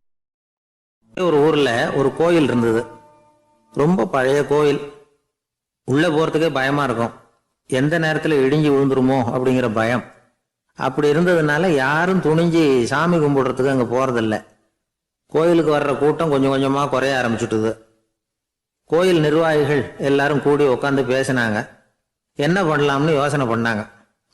எந்த இடம் மோசமாக இருக்கோ அந்த இடத்த பழுது பார்த்தாங்க. அங்கே எங்கே வர்ணத்தை பூசி கொஞ்சம் அழகுபடுத்தி பார்த்தாங்க. ஏதோ இந்த ஊரில் கோயில்னு ஒன்று இருக்குது, அது மக்களுக்கு தெரியணும் அப்படிங்கிறதுக்காகத்தான் அப்படிலாம் பண்ணாங்க. இருந்தாலும் கோவில் இருக்கிற நிலைமை மக்களுக்கு தெரியும். அதனால் அங்கே வர்றது குறைச்சிக்கிட்டாங்க அவங்க. ஒரு கட்டத்தில் யாருமே வர்றதில்லை. நிலைமை அந்த அளவுக்கு ஆயிட்டுது. மறுபடியும் கோவில் நிர்வாகிகள் கூட்டம் நடந்தது. இந்த கூட்டம் கூட கோயிலுக்கு உள்ளே நடக்கலை, இடிஞ்சு விழுந்துருமோங்கிற பயம். அதனால் வெளியில தான் உட்காந்து கூட்டத்தை நடத்தினாங்க. ஏன்னா உள்ளே போகிறதுக்கு அவங்களுக்கும் துணிச்சல் கிடையாது. எந்த நேரமும் விழுந்துரும் போல இருந்தது அது. அது வழியாக போகிறவங்க கூட வேகமாக அந்த இடத்த கடந்து போக ஆரம்பிச்சிட்டாங்க. கோவில் நிர்வாகிகள் வெளியில் உட்காந்து கூட்டம் போட்டாங்க இல்லையா, அந்த கூட்டத்தில் 4 தீர்மானங்களை நிறைவேற்றினாங்க. அது என்ன 4 தீர்மானம்னா, முதல் தீர்மானம், இந்த கோவிலை இடிப்பது அப்படிங்கிற முடிவை இந்த கமிட்டி மிகவும் வருத்தத்துடன் ஏற்றுக்கொள்ளுகிறது அப்படின்னு நிறைவேற்றினாங்க. இதுக்கு பதிலாக இன்னொரு கோவிலை உடனடியாக கட்டி முடிச்சுடணுங்கிறது 2வது தீர்மானம். 3வது தீர்மானம் என்ன தெரியுமா? பழைய கோவிலின் கதவுகள், அதிலிருந்து பிரித்து எடுக்கிற செங்கல், இதையே புது கோவில் கட்டுவதற்கு பயன்படுத்தி கொள்ள வேண்டியது. பழைய கோவில் இருந்த மாதிரியே அதே வடிவத்தில் புது கோவிலையும் கட்ட வேண்டியது. பழைய கோவிலின் அஸ்திவாரத்தை அப்படியே வச்சுக்கிட்டு அதுக்கு மேலே நாம் கோவிலை கட்டிக்க வேண்டியது. இதுதான் 3வது தீர்மானம். இதையும் கமிட்டி முழு மனசோட ஏற்றுக்கிட்டது. இது வரைக்கும் சரி. இப்போ அந்த கமிட்டி 4வதா ஒரு முக்கியமான தீர்மானத்தை கொண்டுகிட்டு வந்து அதையும் ஏகமனதாக நிறைவேற்றி விட்டது. அது என்ன தீர்மானம்னா, புதிய கோவில் கட்டி முடிக்கிற வரைக்கும் பழைய கோவிலை இடிக்கிறதில்லை அப்படிங்கிற தீர்மானம். எப்படி இருக்குது பாருங்க இது. பழசை இடிக்காத வரையில அதே இடத்துல புதுசாக எப்படி கட்ட முடியும்? பல விஷயங்கள்ல நாம நடந்துக்கிற முறையும் இப்படிதான் இருக்குதான். வாழ்க்கையில முன்னேறணும்னு ஆசைப்படுவோம். அதே நேரத்தில் அந்த முன்னேற்றத்துக்கு எது தடையா இருக்கோ அதை விட்டு விடுறதுக்கும் மனசு வராது. வெளிநாட்டில் ஒரு பெரிய விருந்து நடந்துகிட்டு இருந்துதான். எல்லாரும் மது கோப்பையும் கையுமா அலைஞ்சிக்கிட்டு இருக்கிறாங்க. ஒருத்தர் மட்டும் கையில் எதுவும் இல்லாமல் ரொம்ப நல்ல பிள்ளையா சாதுவா ஒரு ஓரமாக தனியாக உட்காந்துருக்கிறார். அவர்கிட்ட நெருங்கி வாங்க மது சாப்பிடலாம் அப்படின்னு கூப்பிட்டாங்களாம். என்னை வற்புறுத்தாதீங்க, நான் என் மனசுக்குள்ள உறுதியாக தீர்மானம் பண்ணிவிட்டேன் அப்படின்னாராம். என்ன தீர்மானம் பண்ணியிருக்கீங்க அப்படின்னு கேட்டிருக்காங்க. ஏற்கனவே முழு போதையில் இருக்கும் பொழுது மறுபடியும் மது கோப்பையை தொடரதில்லை அப்படின்னு தீர்மானம் பண்ணியிருக்கேன் அப்படின்னாராம். ஒரு பள்ளிக்கூடம், அதில் வசதியான வீட்டுக்குள்ள ஒருத்தன் படிச்சுக்கிட்டு இருந்தான். இன்னொரு ஏழை பையனும் அங்கே படிச்சுக்கிட்டு இருக்கிறான். இவங்க 2 பேரும் ஒரே தெருவில் தான் இருக்கிறாங்க. பணக்கார வீட்டு பையன் பங்களாவில் இருந்தான். அவனுக்கு வேலை செய்யறதுக்காக சில வேலை ஆட்கள் உண்டு. அதனால அவன் நல்லா சாப்பிடுவான், தூங்குவான். ஏதோ வரணுமேங்கிறதுக்காக பள்ளிக்கூடத்துக்கு வருவான், போவான், அவ்வளவுதான். இந்த ஏழை பையன் இருக்கானே, அவன் அப்படி இல்லை. காலையில எழுந்திருப்பான், உடற்பயிற்சி பண்ணுவான், அவங்க வீட்டில் கிடைக்கிற சாதாரண உணவு அதை அளவோடு சாப்பிடுவான், வீட்டில் உள்ள வேலைகளையும் செய்வான், பள்ளிக்கும் தவறாமல் வந்துடுவான். அவனுக்கு கூட பிறந்த சகோதர சகோதரிகள் 8 பேர். எல்லாரும் தன்னம்பிக்கையோட அவங்க வேலையை செஞ்சுக்கிட்டு இருந்தாங்க. இந்த பையன் எப்பவும் உண்மையை தான் பேசுவான், கடமையை ஒழுங்கா செய்வான். ஆசிரியர்களுக்கு இவனை ரொம்ப பிடிக்கும். அதனால இவன் அந்த பள்ளிக்கூடத்து மாணவர் தலைவனை ஆக்கியிருந்தாங்க. இது அந்த பெரிய இடத்து பையனுக்கு பிடிக்கல. மாணவர் தலைவனுக்கு பணிஞ்சு போறதுக்கும் அவனுக்கு விருப்பம் இல்லை. ஒரு நாள் வகுப்புல ஆசிரியர் எல்லா மாணவர்களுக்கும் ஒரு வேலை கொடுத்தார். எல்லாரும் அதை சுறுசுறுப்பா செஞ்சுக்கிட்டு இருக்கிறாங்க. இவன் மட்டும் சோம்பலா உட்காந்துருக்கிறான். ஆசிரியர் அந்த பக்கமா வந்தார். இதை பார்த்துட்டார். உடனே மாணவர் தலைவனா இருக்கிற அந்த ஏழை பையனை கூப்பிட்டார். இந்த பாருப்பா, ஏன் அந்த பையன் இப்படி சும்மா உட்காந்துருக்கிறான், என்னன்னு விசாரிச்சு சொல்லு அப்படின்னு சொல்லிவிட்டு உள்ள போயிட்டார். இவன் மெதுவா போய் அவன்கிட்ட விசாரிச்சான், ஏன் இப்படி சோர்ந்து போய் உட்காந்துருக்கிற அப்படின்னு. அவன் ரொம்ப அலட்சியமா அவனை திரும்பி பார்க்கறான். என்னோட சிரமம் உனக்கு என்ன தெரியும்? வீட்டுல என்னுடைய சௌகரியங்களை கவனிக்கிற வேலையாட்கள் 2 பேரும் இன்னைக்கு வேலைக்கு வரல. அதனால என்னோட வேலையெல்லாம் நானே கவனிக்கிற மாதிரி ஆயிட்டுது. அதனால சோர்ந்து போயிட்டேன் அப்படின்னு நான். அப்புறம் கேட்டிருக்கான், அது சரி, உன்னுடைய வீட்டுல உன்னுடைய வேலைக்காரங்க வராத போது நீ எப்படி சமாளிக்கிற அப்படின்னு கிண்டலா கேட்டிருக்கான். அதாவது இவன் ஏழைங்கிறதையும் இவன் வீட்டுல வேலை செய்யறதுக்கு யாரும் இல்லைங்கிறதையும் இப்படி சொல்லி கிண்டல் பண்றான். இந்த ஏழை பையனுக்கு இது புரிஞ்சுது. மனசு வேதனை போட்டுது. இருந்தாலும் வெளியில காட்டிக்காம சிரிச்சுக்கிட்டே சொன்னானா, எனக்கு அந்த கவலையே கிடையாது. என்னுடைய உதவிக்கு நான் நினைச்ச உடனே என்னுடைய காரியத்தை செய்யறதுக்கு 8 பேர் எப்பவும் தயாரா இருப்பாங்க அப்படின்னு. இவன் இப்படி சொன்னதும் அவனுக்கு ஒரு மாதிரி ஆயிட்டுதான். தலையை குனிஞ்சுக்கிட்டே போயிட்டான். உள்ளே உட்கார்ந்திருந்த ஆசிரியர் காதுல இது விழுந்தது. உடனே இந்த ஏழை பையனை உள்ள கூப்பிட்டு போனாரு, கேட்டாரு, என்னப்பா அப்படி சொல்ற? இவன் பொய் சொல்ல மாட்டாங்கிறது அவருக்கு தெரியும். அவனை சமாளிக்கிறதுக்காக இப்படி ஒரு பொய்யை சொல்லியிருப்பாங்கிறதையும் அவரால் ஏற்றுக்க முடியல. ஏன்பா நீ நினைக்கிற காரியத்தை செய்ய 8 பேர் தயாரா இருக்கிறதா சொன்னிய, உன்னுடைய சகோதர சகோதரிகளை குறிப்பிட்டு அப்படி சொன்னியா அப்படின்னு கேட்டார். இல்லைங்க ஐயா, நான் அவங்கள குறிப்பிட்டு அப்படி சொல்லலைன்னா. அப்படின்னா பொய் சொன்னியா? இந்த சின்ன விஷயத்துக்கு அப்படி பொய் சொல்லலாமான்னார். ஐயா நான் பொய்யும் சொல்லலைன்னா. இவன் அப்படின்னா நீ சொன்னதுக்கு என்ன அர்த்தம்னார். இப்போ அந்த பையன் சொல்றான், ஐயா நான் நினைக்கிறத செய்து முடிக்க என் கூட இருக்கிற அந்த 8 பேர் யாருன்னா 2 காலு 2 கை வாய் மூக்கு கண்ணு காது ஆக மொத்தம் 8. இவங்க தான் இந்த வேலை ஆட்கள். நான் சொல்றதை செய்யறதுக்கு, நான் சொல்றதை கேட்கறதுக்கும் செய்யறதுக்கும் அவங்க எப்பவும் தயாரா இருக்காங்க. அந்த அளவுக்கு என்னுடைய பயிற்சிகள் பழக்க வழக்கங்கள் மூலமா அவங்கள நல்ல நிலைமையில வச்சிருக்கிறேன் அப்படின்னா. இந்த கதையை சுவாமி சின்மயானந்தர் சொல்றது வழக்கம். இயற்கை நமக்கு கொடுத்திருக்கிற வேலை ஆட்கள் இந்த 8. இவங்களை நல்ல முறையில வச்சிருந்து வேலை வாங்க வேண்டியது நம்முடைய கடமை. அந்த கடமையை ஒழுங்கா செஞ்சுக்கிட்டு வந்தா வாழ்க்கையில வெற்றி நிச்சயம். இல்லைன்னா குழப்பம்தான். புத்தி சரியா இல்லைன்னா இந்த வேலையாட்கள் நாம சொல்றத கேட்க மாட்டாங்க. ஒருத்தன் குடி போதையில தள்ளாடி தள்ளாடி போய் ஒரு மரத்துல முட்டிக்கிட்டானா. தலையில கட்டு போட்டுக்கிட்டு மறுநாள் வந்திருக்கான். ஏன்டா அப்படி பண்றேன்னு கேட்டிருக்காங்க. நான் ஒதுங்கி போன்னு தான் சொன்னேன், அது கேட்கல அப்படின்றான். எது கேட்கல? உன்னோட காலா அப்படின்னு கேட்டிருக்காங்க. இல்லைங்க அந்த மரம் அப்படின்னு நானா. ஒரே ஒரு ஊர்ல ஒரு ராஜா இருந்தார். அவர் பேர்ல மக்களுக்கு ரொம்ப மரியாதை. அவ்வளவு நல்லா ஆட்சி புரிஞ்சுக்கிட்டு வந்தார். அவருக்கு வயசாயிட்டுது. அதனால ஒரு நாள் அமைச்சரை கூப்பிட்டார். இதை பாருங்க, எனக்கு வயசாயிட்டுது, அதனால இந்த அரச பொறுப்பு எல்லாம் நீங்க ஏத்துக்குங்க அப்படின்னார். அதுக்கப்புறம் ராணியை கூப்பிட்டார். வா, நாம இனிமே இங்க இருக்க வேணாம், காட்டுக்கு போய் தவம் பண்ணலாம் அப்படின்னு கூப்பிட்டார். இந்த செய்தி மக்களுக்கு அறிவிக்கப்பட்டது. மக்கள் உடனே கூட்டம் கூட்டமா அரண்மனைக்கு வர ஆரம்பிச்சுட்டாங்க. மன்னரை போய் பாக்குறாங்க. அரசே, தாங்கள் எங்களுக்கு தந்தை மாதிரி. நீங்க காட்டுக்கு போட்டா நாங்கள்லாம் இங்க எப்படி இருக்க முடியும்? எங்களுக்கெல்லாம் எந்த துன்பமும் இல்லாம பாத்துக்கிட்டு வர்றீங்க. இது மாதிரியான ஒரு அரசாட்சி இல்லைன்னா மக்கள் வாழ்ந்து என்ன பயன் அப்படின்னாங்க. இருந்தாலும் என்ன பண்றது, வயசாயிட்ட காரணத்தினால இந்த முடிவுக்கு வர வேண்டி இருக்குது அப்படின்னாரா ராஜா. அப்படின்னா நீங்க காட்டுக்கு போக வேணாம், நாங்க போறோம். நாங்க அங்க போய் தவம் பண்றோம், வழிபாடு பண்றோம். கடவுள் வருவார், அவர்கிட்ட வரம் வாங்கிட்டு வந்துடுறோம் அப்படின்னாங்களாம். அப்படி சொல்லிவிட்டு உடனே எல்லாரும் காட்டுக்கு போனாங்க. நாட்டு மக்கள் எல்லாரும் ஒட்டு மொத்தமா காட்டுல உட்காந்துக்கிட்டு தவம் பண்றதை பார்த்தார் கடவுள். உடனே புறப்பட்டு வந்தார். எல்லாரும் இப்படி உட்காந்துருக்கிறீங்களே, என்ன வேணும் உங்களுக்கு அப்படின்னு கேட்டார். உடனே மக்கள் எல்லாரும் ஒரு குரல்ல சொன்னாங்க, சுவாமி, எங்கள் மன்னன் ரொம்ப நாளைக்கு நல்லபடியா இருக்கணும். அவர் மகிழ்ச்சியாகவும் உடல் நலத்தோடும் இருந்தாதான் நாங்க அமைதியா வாழ முடியும் அப்படின்னாங்க. சரி, அதுக்கு என்ன செய்யணும் அப்படின்னாரு ஆண்டவன். எங்க மன்னருக்கு இன்னும் ஒரு 100 வருஷம் ஆயுள கொடுங்க அப்படின்னாங்க. அவ்வளவு தானே, சரி அப்படியே ஆகட்டும் அப்படின்னு சொல்லிவிட்டு ஆண்டவன் போயிட்டார்.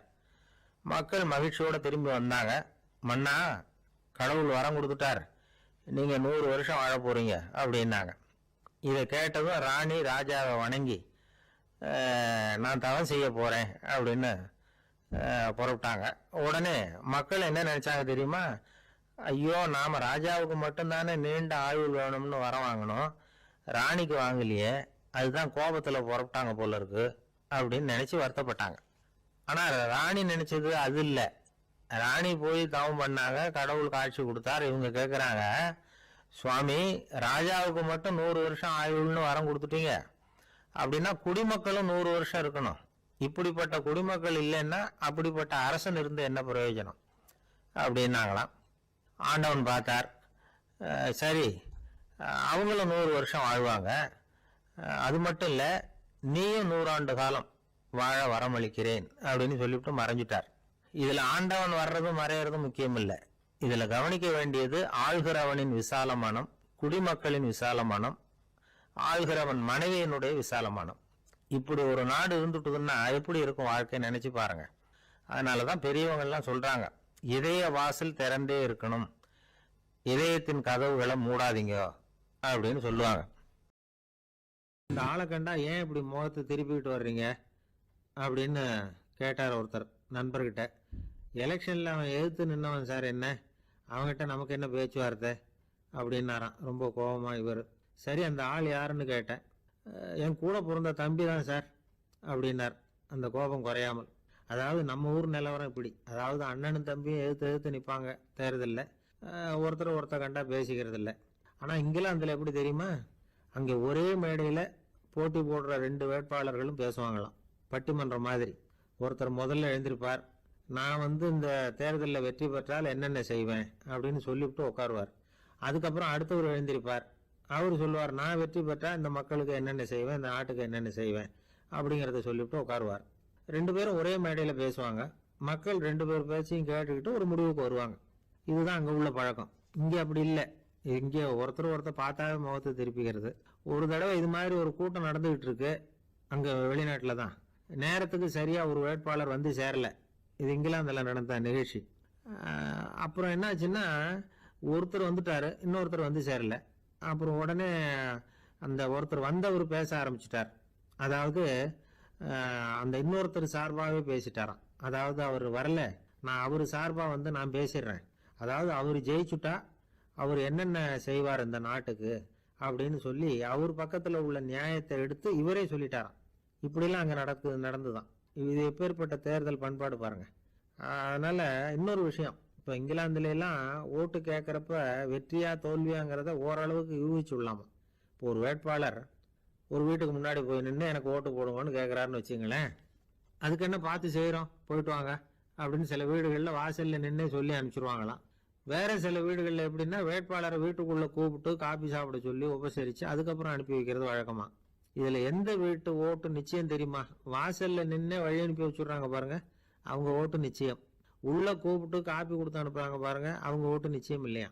சரி, அப்புறம் ஏன் அந்த உபசரிப்பு அப்படின்னு கேட்டா அதுக்கு ஒரு காரணத்தை சொல்றாங்க. அதாவது அது ஒரு அனுதாபத்தை தெரிவிக்கிற முறையா.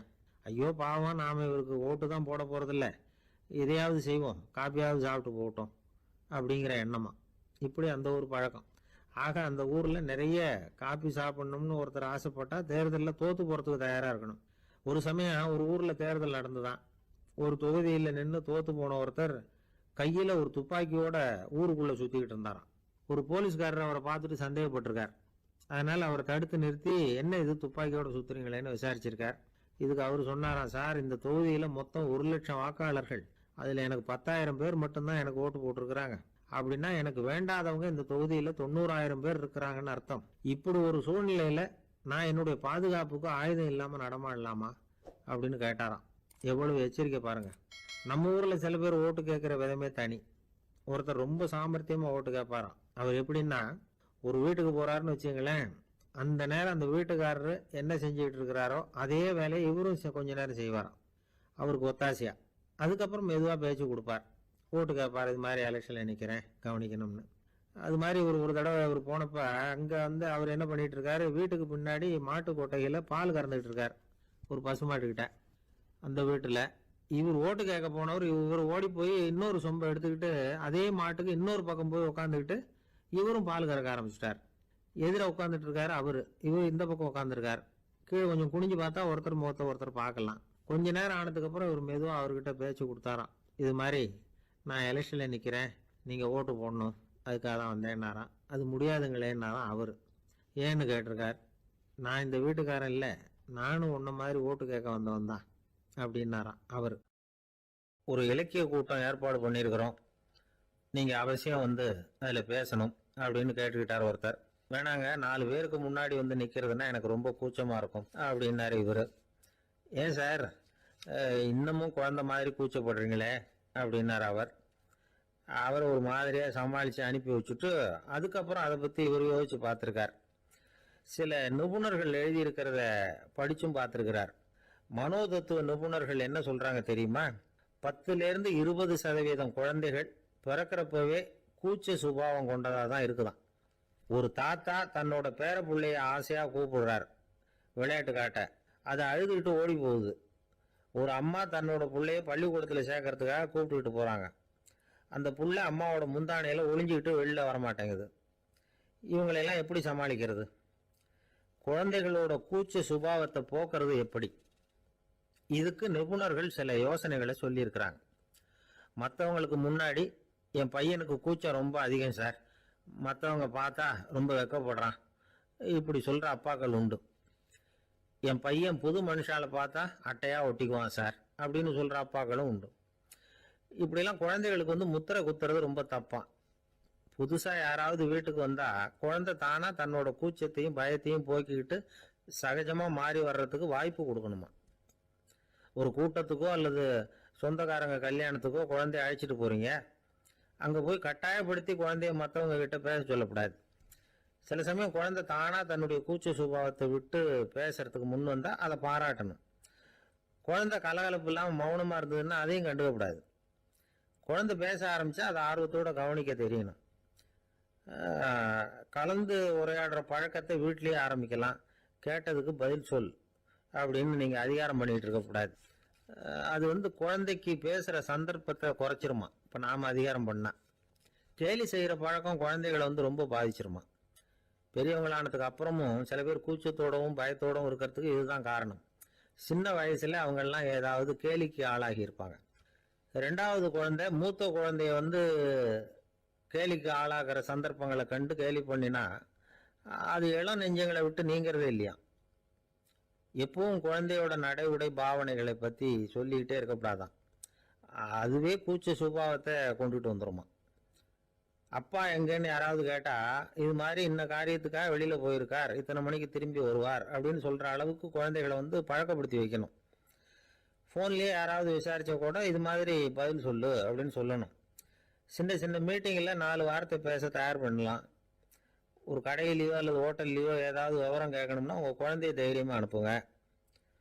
குழந்தைகள் பணிவாகவும் பொறுமையாகவும் விவரம் கேட்குறப்போ கூச்ச சுபாவம் தானாக போயிடும். சின்ன வயசுலேயே இப்படிலாம் பழக்கப்படுத்தினாதான் வருங்காலத்தில் தைரியமாக இந்த சமுதாயத்தில் வாழ முடியும்.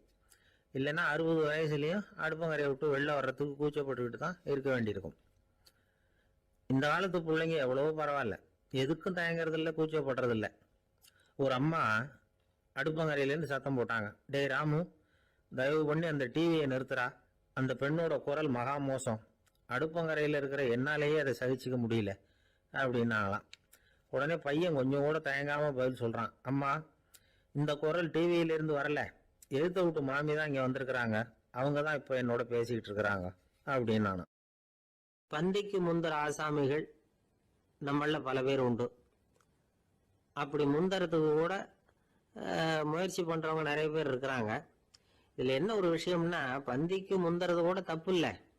ஆனால் அப்படி ஒரு விருந்தில் ஆளாக போய் உட்காந்து சாப்பிட்டா கூட வெளியில் வர்றப்ப என்ன பெரிய விருந்து வச்சுட்டான், சாம்பாரில் உப்பு இல்லை, ரசத்தில் காரம் இல்லை அப்படின்னு குறை சொல்லிகிட்டே வர்றது இருக்கு பாருங்க, அது சரியில்லை, நாகரிகமும் இல்லை. கல்யாண பத்திரிகையில் என்ன போட்டிருக்குது, என் பொண்ணுக்கும் இன்னார் பையனுக்கும் கல்யாணம், எல்லாரும் குடும்பத்தோடு வந்திருந்து மணமக்களை ஆசீர்வதிக்கணும், இப்படி தானே போட்டிருக்கோம். குடும்பத்தோடு விருந்து சாப்பிட்டு சாப்பாடு எப்படி இருக்குன்னு அபிப்பிராயம் சொல்லிவிட்டு போங்க அப்படின்னா போட்டிருக்கு கல்யாண பத்திரிகையில். ஒருத்தர் வீட்டு விசேஷத்துக்கு போயிருக்கோம்னா எவ்வளவோ அசௌகரியங்கள் நமக்கு ஏற்படலாம். ஏராளமான கூட்டம் வந்திருக்கும், எல்லாரையும் அவங்க தனித்தனியாக கவனிச்சுக்கிட்டு இருக்க முடியாது. நாம தான் அனுசரித்து நடந்துக்கணும். நாமளா போய் வாழ்த்த வேண்டியவங்களை வாழ்த்தி விட்டு சேரணும். அதை விட்டுட்டு பத்திரிக்கை கொடுத்தானேன்னு போனேன், கவனிப்பே சரியில்லை அப்படின்னு புலம்பிக்கிட்டு இருக்கக்கூடாது. ஒரு விருந்துக்கு போனால் அங்கே எப்படி நடந்துக்கணும் அப்படிங்கிறத பற்றி கூட அனுபவசாலிகள் சில விவரங்கள்லாம் சொல்லியிருக்கிறாங்க. இந்த காலத்தில் கல்யாணம், பிறந்த நாள், அது இதுன்னு நிறைய விருந்துகள் நடக்குது. அதெல்லாம் எதுக்காக? மனித உறவுகளை வளர்த்துக்கிறதுக்காக தான், வேற எதுக்கு? ஒரு விருந்துக்கு போனால் அமைதியாக பொறுமையாக போய் உட்காரணும். அடித்து பிடிச்சிக்கிட்டு இடத்த பிடிக்க போகிறேன் அப்படின்னு நிற்கக்கூடாது. முதல் பந்தி நடந்துக்கிட்டு இருந்தால் அது முடிஞ்சு இலை எடுத்து சுத்தம் பண்ணதுக்கு அப்புறம் போய் உட்கார்றது தான் நாகரீகம். இலை எடுக்கிறதுக்கு முன்னாடியே அங்கே போய் உட்காந்தா நல்லா இருக்காது. நீங்கள் சாப்பிட்டுட்டு உட்காந்துருக்கீங்களா, சாப்பிட்றதுக்கு உட்காந்துருக்கீங்களா, பார்க்குறவங்களுக்கு சந்தேகம் வந்துடும். அதே மாதிரி இலையில எல்லா ஐட்டமும் பரிமாறினதுக்கு அப்புறம் சாப்பிட ஆரம்பிக்கணும். ஒவ்வொரு ஐட்டமா வைக்க வைக்க நாம பாட்டுக்கு எடுத்து உள்ள தள்ளிட்டே இருந்தோம்னா எதை வச்சோம் எதை வைக்கலன்னு பரிமாறினவரே குழம்பி போடுவார். ஏன்னா எப்போ பார்த்தாலும் இலை காலியாவே இருக்கும். சாப்பிட்றப்போ உங்க சாப்பாட்டையே நீங்க கவனிக்கணும். அடுத்தவங்க இலையில என்ன இருக்கு, பக்கத்துல இருக்கிறவர் எதை அதிகமா சாப்பிடுறார், இதெல்லாம் நமக்கு என்னத்துக்கு? எல்லாரும் சாப்பிட்டு முடிக்கிற வரைக்கும் பொறுமையா இருக்கிறது தான் நல்லது. நீங்க மட்டும் திடீர்னு பாதியில் எழுந்திருச்சு பக்கத்துல இருக்கிறவங்களுக்கு சங்கடமா இருக்குமேங்கிறதெல்லாம் யோசிக்காம நீங்க பாட்டு எழுந்திரிச்சு போகக்கூடாது. பக்கத்துல உள்ளவங்க உங்களை எழுந்திருக்க சொன்னா எழுந்திரிச்சு போகலாம். விருந்துகள்ல சாப்பாட்டை வீணாக்குறதே ஒரு நாகரிகமா போட்டுது இந்த காலத்துல. சாப்பாட்டுக்கே கஷ்டப்பட்டுக்கிட்டு பல பேர் இந்த உலகத்துல இருக்கிறப்போ சாப்பாட்டை வீணாக்குறது எவ்வளவு பெரிய மோசம்ங்கிறத நினைச்சு பார்க்கணும். வேணுங்கிற அளவுக்கு கேட்டு வாங்கி சாப்பிடுறது தான் முறை. விருந்துல இந்த பஃபே அப்படின்னு சொல்லி ஒரு முறை சொல்றாங்கல்ல, அதாவது உணவு வகைகளை எல்லாம் பொதுவா ஒரு இடத்துல வச்சுடுறது, நமக்கு தேவையானதை நாமே எடுத்துட்டு ஒரு தட்டுல போட்டுக்கிட்டு சாப்பிட வேண்டியது. இதுல கூட சில பேர் தேவைக்கு அதிகமா எடுத்து போட்டுக்கிட்டு வீணாக்குறாங்க. சில சமயம் கடைசியா சாப்பிட போறவங்களுக்கு எல்லா ஐட்டமும் கிடைக்காம போகலாம். அதை போய் பெருசு பண்ணிட்டு இருக்க கூடாது. என்ன சார் இந்த அளவுக்கு கூடவா நாகரிகம் தெரியாம இருக்கிறோம், இதை போய் பெருசா சொல்ல வந்துட்டீங்களே அப்படின்னு நினைக்கலாம். ஒருத்தர் 2 பேருக்கு இந்த விவரம் தேவைப்படலாம். அவங்க காதலையும் இது விழட்டுமேங்கிறதுக்காக தான் இது. ஒரு பெரிய கல்யாண விருந்து நடந்துகிட்டு இருந்தது. விருந்து மண்டபத்து வாசல்ல ஒருத்தர் நின்றுகிட்டு வர்றவங்களையெல்லாம் ரொம்ப மரியாதையா வணங்கி உள்ள அனுப்பி வச்சுக்கிட்டு இருந்தார். எப்படி தெரியுமா? வர்றவங்க கையெல்லாம் பிடிச்சி முத்தம் கொடுத்து அதுக்கப்புறம் உள்ள அனுப்பி வச்சுக்கிட்டு இருந்தாராம். கூட்டம்லாம் முடிஞ்சதுக்கு அப்புறம் அவர்கிட்ட போய் கேட்டிருக்கிறாங்க, சார் நானும் எவ்வளவோ விருந்துகளுக்கு போயிருக்கிறேன், இருந்தாலும் இவ்வளவு மரியாதையா வர்றவங்க கைக்கெல்லாம் முத்தம் கொடுத்து வரவேற்கிறத இங்கதான் பாக்குறேன் அப்படின்னு சொன்னாங்க. அதுக்கு அவரு சொன்னார், அட போங்க சார், நான் முத்தம் கொடுக்கல, முந்தின பந்திக்கு சாப்பிட்டவங்களே அடுத்த பந்திக்கும் வர்றாங்களான்னு மோந்து பார்த்து அனுப்பி வச்சுக்கிட்டு இருந்தேன் அப்படின்னார். ஒருத்தர் அவசரமா போய்கிட்டு இருந்தார். எங்க போய்கிட்டு இருக்கீங்க அப்படின்னு கேட்டார் ஒரு பெரியவர். கடைக்கு போறேன் சார், சாமான் வாங்கறதுக்கு அப்படின்னார். அங்க போறதுக்கு முன்னாடி தெரிஞ்சுக்க வேண்டியதெல்லாம் தெரிஞ்சுக்கிட்டீங்களா அப்படின்னு கேட்டார் பெரியவர். கடைக்கு போய் காசை கொடுத்து ஒரு பொருளை வாங்கிட்டு வரப்போறோம், இதுல தெரிஞ்சுக்க வேண்டியது என்ன இருக்குது அப்படின்னார் அலட்சியமா. இப்ப அந்த பெரியவர் பேச ஆரம்பிச்சார். இந்த உலகத்துல எந்த ஒரு செயல்ல இறங்குறப்பவும் நாம நல்லா ஆலோசனை பண்ண வேண்டிய விஷயம் 5 அப்படின்னார். உதாரணமா, ஒருத்தன் கடைக்கு போய் ஏதோ ஒரு பொருளை வாங்கிட்டு வர போறான்னு வச்சுக்கோங்களேன். அப்ப கூட அவன் 5 விஷயங்களை பத்தி தெரிஞ்சுக்க வேண்டி இருக்குது அப்படிங்கிறார் அவர். முதல்ல அந்த பொருள் எப்படிப்பட்டது அப்படிங்கறத தெரிஞ்சுக்கணும். 2வதா தன்னை பத்தியும் தெரிஞ்சுக்கணும். அப்பதான் அந்த பொருள் தனக்கு தேவையா இல்லையா அப்படிங்கறத புரிஞ்சுக்க முடியும். 3வதா தெரிஞ்சுக்க வேண்டியது ஒண்ணு இருக்கு. அது என்னன்னா, அந்த பொருளை அடையறதுக்கு வழி என்ன அப்படிங்கறது தெரிஞ்சுக்கணும். அதாவது எவ்வளவு பணம் கொடுத்தா அது கிடைக்கும், இது மாதிரியான விஷயங்கள். 4வதா அந்த பொருளை அடையறது மூலமா நாம அடையக்கூடிய பயன் என்ன அப்படிங்கிறதையும் உணரணும்.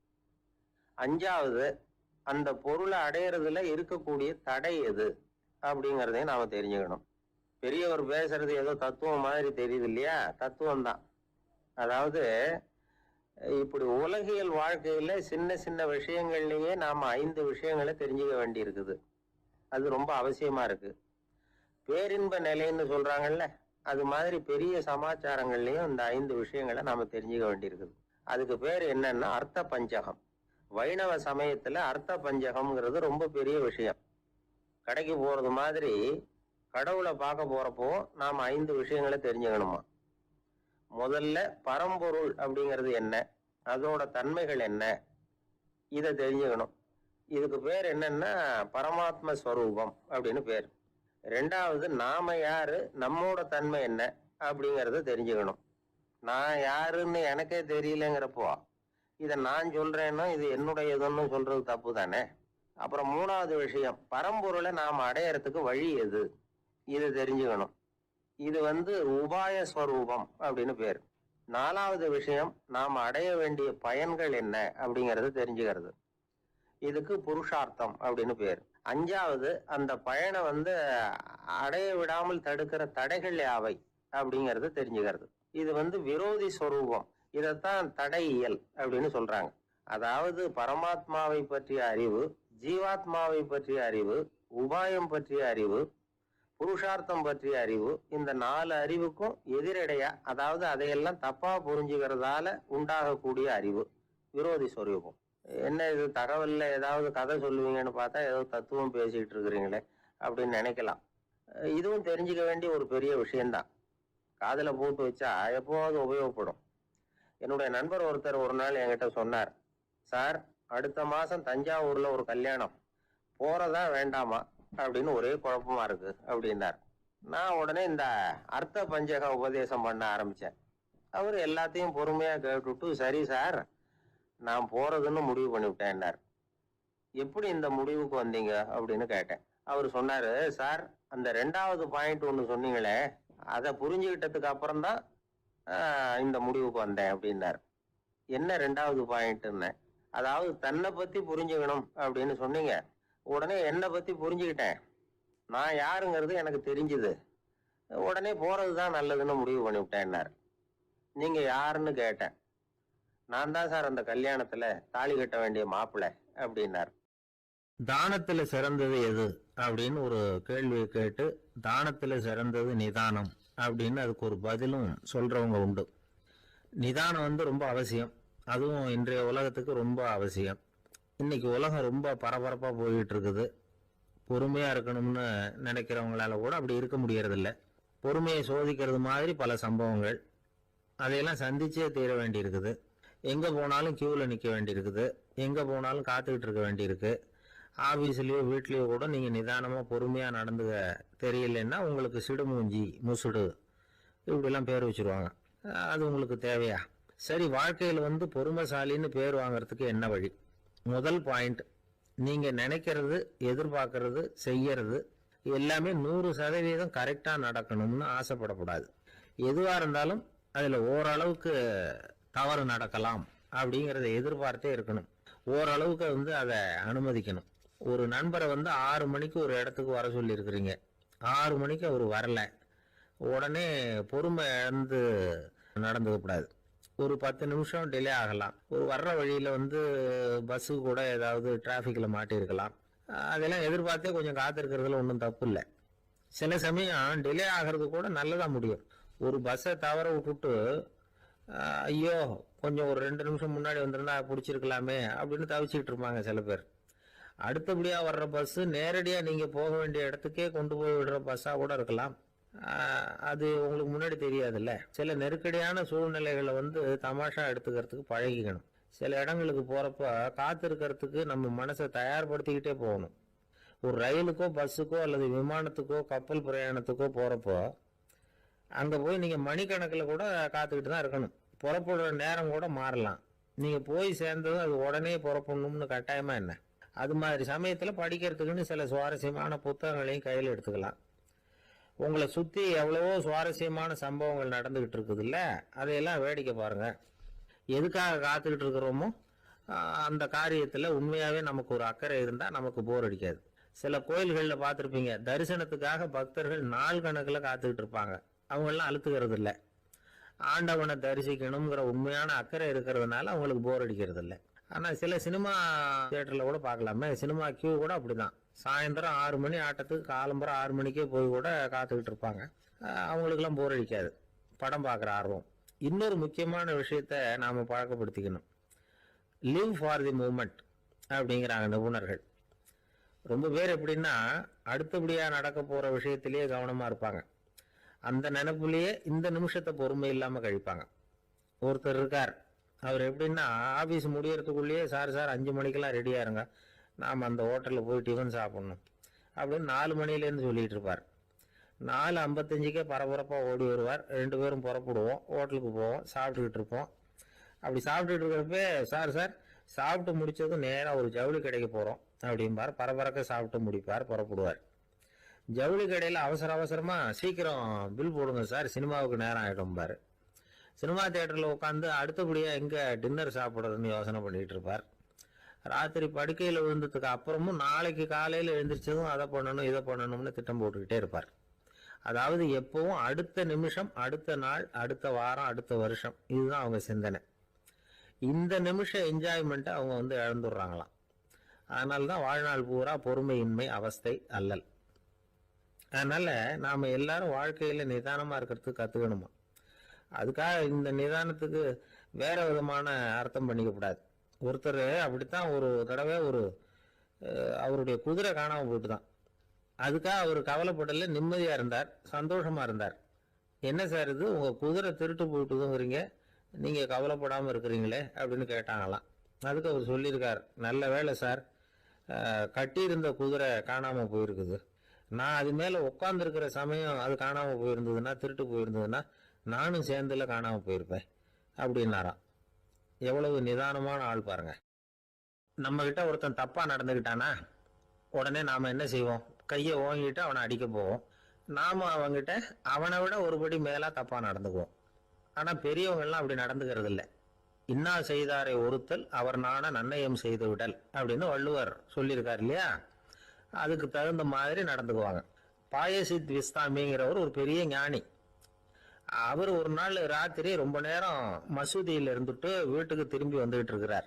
வழியில ஒரு குடிகாரன், அவன் கையில ஒரு இசை கருவி, அதை கண்ணா பின்னான்னு மீட்டிக்கிட்டு வாய்க்கு வந்தபடி என்னத்தையோ பாட்டுன்னு நினைச்சுக்கிட்டு பாடிக்கிட்டு அவன் பாட்டு கிடக்குறான் வழியில. அதோட இருந்தாலும் பரவாயில்ல, அந்த பக்கமா வழியில போறவங்க வர்றவங்களை எல்லாம் பார்த்து கண்ணா பின்னான்னு திட்டிக்கிட்டு இருக்கிறான், ஒம்பு வளர்க்குறான். பாயசீத் பிஸ்தாமிங்கிற அந்த பெரியவர் அந்த வழியா போறார். அவனை பார்க்கிறார். அவனுடைய நிலைமையை பார்த்துட்டு பரிதாபப்படுறார். ஏன்பா இது மாதிரி எல்லாம் நடந்துக்கிற, இப்படி நடக்கலாமா அப்படின்னு ஏதோ கொஞ்சம் புத்திமதி சொல்றதுக்கு ஆரம்பிச்சார். அவனுக்கு கோபம் வந்துட்டுது. கையில வச்சிருந்த வாத்திய கருவி அதால ஓங்கி அந்த பெரியவர் தலையில ஒரு அடி கொடுத்தான். ரத்த காயம் ஏற்பட்டு போச்சு. அவன் கையில இருந்த இசை கருவியும் அடிச்ச வேகத்துல ரெண்டா உடஞ்சு போச்சு. அவ்வளவு வேகமா அடிச்சிருக்கான். இவ்வளவு தூரத்துக்கு நடந்து போச்சு இல்ல, அந்த மாபெரும் ஞானி வாயை திறந்து ஒரு வார்த்தை கூட பேசல. பேசாம தலையை பிடிச்சிக்கிட்டு அவர் பாட்டு போயிட்டார். மறுநாள் அந்த பெரியவர் என்ன பண்ணார் தெரியுமா, கொஞ்சம் இனிப்பு பண்டங்கள், கொஞ்சம் பணம், இது ரெண்டையும் ஒரு ஆள் மூலமா அனுப்பி வச்சார் அந்த குடிகாரனுக்கு. அவனுக்கு ஒன்றும் புரியல. என்ன விவரம்னு விசாரிச்சான். வந்த ஆளு ஒரு கடுதாசியை நீட்டினான். அதுல விவரம் இருந்தது. ஞானி எழுதியிருக்கிறார், இதை பார்ப்பா, உங்களுடைய இசைக்கருவி உடையறதுக்கு என்னுடைய தலை காரணமா ஆயிட்டுது. அதுக்காக நான் ரொம்ப வருத்தப்படுறேன். அதுக்காக தான் பணம் அனுப்பி வச்சிருக்கேன். வேற புதுசா ஒரு இசைக்கருவி வாங்கிக்கோ. அப்புறம் இன்னொரு விஷயம், நேற்றுக்கு ராத்திரி என்கிட்ட ஏகப்பட்ட கசப்பான வார்த்தைகளை பேசினேன். இதோட அனுப்பியிருக்கிற இனிப்பு பண்டங்களை சாப்பிட்டு உன்னுடைய நாவல உள்ள கசப்பை மாத்திக்கோ அப்படின்னு அதுல எழுதப்பட்டிருந்தது. இந்த சமயத்துல அவன் குடி மயக்கத்துல இல்லை, கிழிஞ்சு போயிருந்த நேரம் அது. அதனால அதை படிச்ச உடனே அவனுக்கு ரொம்ப வெக்கமா போச்சு. தலை குனிஞ்சான், யோசனை பண்ணான். கொஞ்ச நேரத்துல தன்னுடைய நண்பர்கள் சில பேரையும் கூப்பிட்டுக்கிட்டு நேரம் அந்த ஞானி இருக்கிற இடத்துக்கு ஓடினான். அவர் காலில் விழுந்தான், அவர்கிட்ட மன்னிப்பு கேட்டுக்கிட்டான். பெரியவங்களே தெரியாம நான் இந்த பாவ செயலை பண்ணிவிட்டேன், என்னை மன்னிச்சுங்க, உங்களுடைய பொறுமையும் போதனையும் என்னுடைய கண்ணை திறந்துட்டுது. இனிமே நானும் என்னுடைய நண்பர்களும் நல்ல வழியில திருந்தி வாழ போறோம் அப்படின்னா. ஞானி செய்த நன்னயம் குடிகாரனை எப்படி திருத்திருக்கு பாத்தீங்களா. இந்த கதையை கேட்டுட்டு ஒருத்தர் சொன்னார், என் வாழ்க்கையில கூட அப்படி ஒரு சம்பவம் நடந்தது சார். நானும் ஒரு நாள் ராத்திரி ஓவரா குடிச்சுட்டு ஒரு கிட்டாரை வாதிச்சுக்கிட்டு கண்ணாபின்னான்னு உளறிக்கிட்டு திட்டிக்கிட்டு இருந்தேன். அந்த சமயம் அந்த வழியா ஒருத்தர் வந்தார். ஓங்கி தலையில ஒரே ஒரு அடி, ரத்தம் வந்துட்டுது. அதுக்கப்புறம் என் மனசு தெரிஞ்சுட்டுது சார் அப்படின்னார். அப்படியா என்ன ஆச்சரியமா. ஆமா சார், அடி விழுந்தது அவர் தலையில இல்ல, ஏன் தலையில. வந்தவர் என்ன அப்படி அடிச்சுட்டார். மயக்கம் தெளிஞ்சதுக்கு அப்புறம் தான் எனக்கு விவரம் புரிஞ்சுது, அவர் ஒரு போலீஸ்காரரு அப்படின்னார் ரொம்ப சோகமா. அந்த காலத்துல எல்லாம் படிக்கிறதுங்கிறது எப்படி தெரியுமா, குருகுல வாசம் செஞ்சு படிக்கணும். ஆசிரியருங்கிறவர் ஆசிரமத்தில் இருப்பார். அங்க போய் அவருக்கு தொண்டுகள் செய்யணும். துணிகள்லாம் துவைச்சி போடணும். தூங்கும்போது காலை பிடிச்சி விடணும். புழுக்கமா இருந்தா விசிறி மட்டை எடுத்து விசிறணும். அப்படியே அப்பப்போ அவர் சொல்லி கொடுக்குற பாடத்தையும் கத்துக்கணும். அவர் சொல்லி கொடுக்குற பாடங்களை ஓலைச்சுவடிகள்ல எழுதிக்கணும். இதுதான் குருகுல வாசம்ங்கிறது. இப்போ மாதிரிலாம் கிடையாது. ஆக குருகுல வாசம்ங்கிறது மனசையும் பண்படுத்தும், அறிவையும் பண்படுத்தும். அப்படி ஒரு பயிற்சி அது. அந்த காலத்துல பஞ்சபாண்டவர்கள் ஒரு குருகுலத்துல படிக்க போனாங்களாம். ஏற்கனவே அங்க ஒரு 15 பேர் இருந்திருக்கிறாங்க. இவங்களையும் சேர்த்து மொத்தம் 20 பேர். எல்லாரும் ரொம்ப ஆர்வத்தோடு அங்க தங்கி படிச்சுக்கிட்டு இருக்கிறாங்க. 2 வருஷம் ஓடி போச்சு. எல்லாரும் ஊருக்கு திரும்ப வேண்டிய நேரம். ஆசிரியர் ஒவ்வொருத்தரா கூப்பிட்டார். இது வரைக்கும் என்ன கத்துக்கிட்ட அப்படின்னு கேட்டார். அவங்க தாங்கள் எழுதி வச்சிருந்ததை சொன்னாங்க, கத்துக்கிட்டதை சொன்னாங்க. அங்க படிக்க வந்தவங்க எல்லாருமே புத்திசாலிகள். அது மட்டும் இல்ல, பல பேர் அரச குடும்பத்தை சேர்ந்தவங்க, இளவரசர்களாக வேற இருக்கிறவங்க. அதனால அவங்க கிட்ட அபாரமான கல்வி அறிவை எதிர்பார்த்தார். ஒருத்தன் வந்தான், தான் எழுதி வச்சிருந்த சரித்திர பாடம் பூராவையும் படிச்சு காட்டினான். இன்னொருத்தன் வந்தான், தான் எழுதி வச்சிருந்த பூகோள பாடம் பூராவையும் படிச்சு காட்டினான். இப்படி ஒவ்வொருத்தரா வந்து அவங்க படிச்சது என்னங்கிறத படிச்சு காட்டிட்டு போனாங்க. கடைசியா தர்மர் வந்தார், பேசாம நிக்கிறார். தன் கையில் இருந்த ஓலைச்சுவடி கேட்டா அவர் பிரிக்கவே இல்லை. ஆசிரியர் இவர்கிட்ட தான் அதிகமா எதிர்பார்த்தார். ஆனா இவரும் பேசாம நின்றுட்டு இருக்கிறார். நீ என்ன கத்துக்கிட்ட சொல்லு, ஓலைச்சுவடியை பிரிச்சு படினார் அந்த முனிவர். தர்மர் அசையவே இல்லை. மெதுவா சொன்னார், ஐயா, நான் கத்துக்கிட்டது ஒன்னே ஒண்ணுதான், அதுதான் வாழ்க்கையில எனக்கு ரொம்ப முக்கியமான பாடமா அமையும் அப்படின்னார். என்னது, என்கிட்ட 2 வருஷ காலமா படிச்சு விட்டு கடைசியில கத்துக்கிட்டது ஒன்னே ஒண்ணுதானா அப்படின்னார் முனிவர். அவருக்கு ஒன்றும் புரியல. மற்ற மாணவர்களை விட இவர் பண்புகள்ல உயர்ந்தவர், அறிவுல சிறந்தவர், வயசுல முதிர்ந்தவர். இவரே இப்படி சொன்னா மற்றவங்க நிலைமை என்னத்துக்கு ஆறுது? அவங்க ரொம்பவும் கெட்டு போயிடுவாங்களே அப்படின்னு அவர் யோசனை பண்ணார். தர்மா, நல்லா யோசனை பண்ணி பதில் சொல்லு. 2 வருஷமா நீ வந்து கத்துக்கிட்டது என்ன அப்படின்னு தானே நான் கேட்கிறேன், அதை கொஞ்சம் யோசனை பண்ணி சொல்லுன்னார் முனிவர் கொஞ்சம் கோபமா. தர்மர் முகத்துல எந்த மாறுதலுமே இல்லை.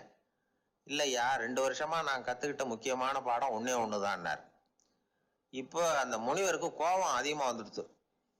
ஏன்பா, உனக்கு வெக்கமா இல்லையா? உன்னை விட வயசுல குறைஞ்சவங்க எவ்வளவு பாடம் கத்துக்கிட்டு இருக்கிறாங்க, எவ்வளவு விரிவா அவங்க படிச்சு காட்டினாங்க.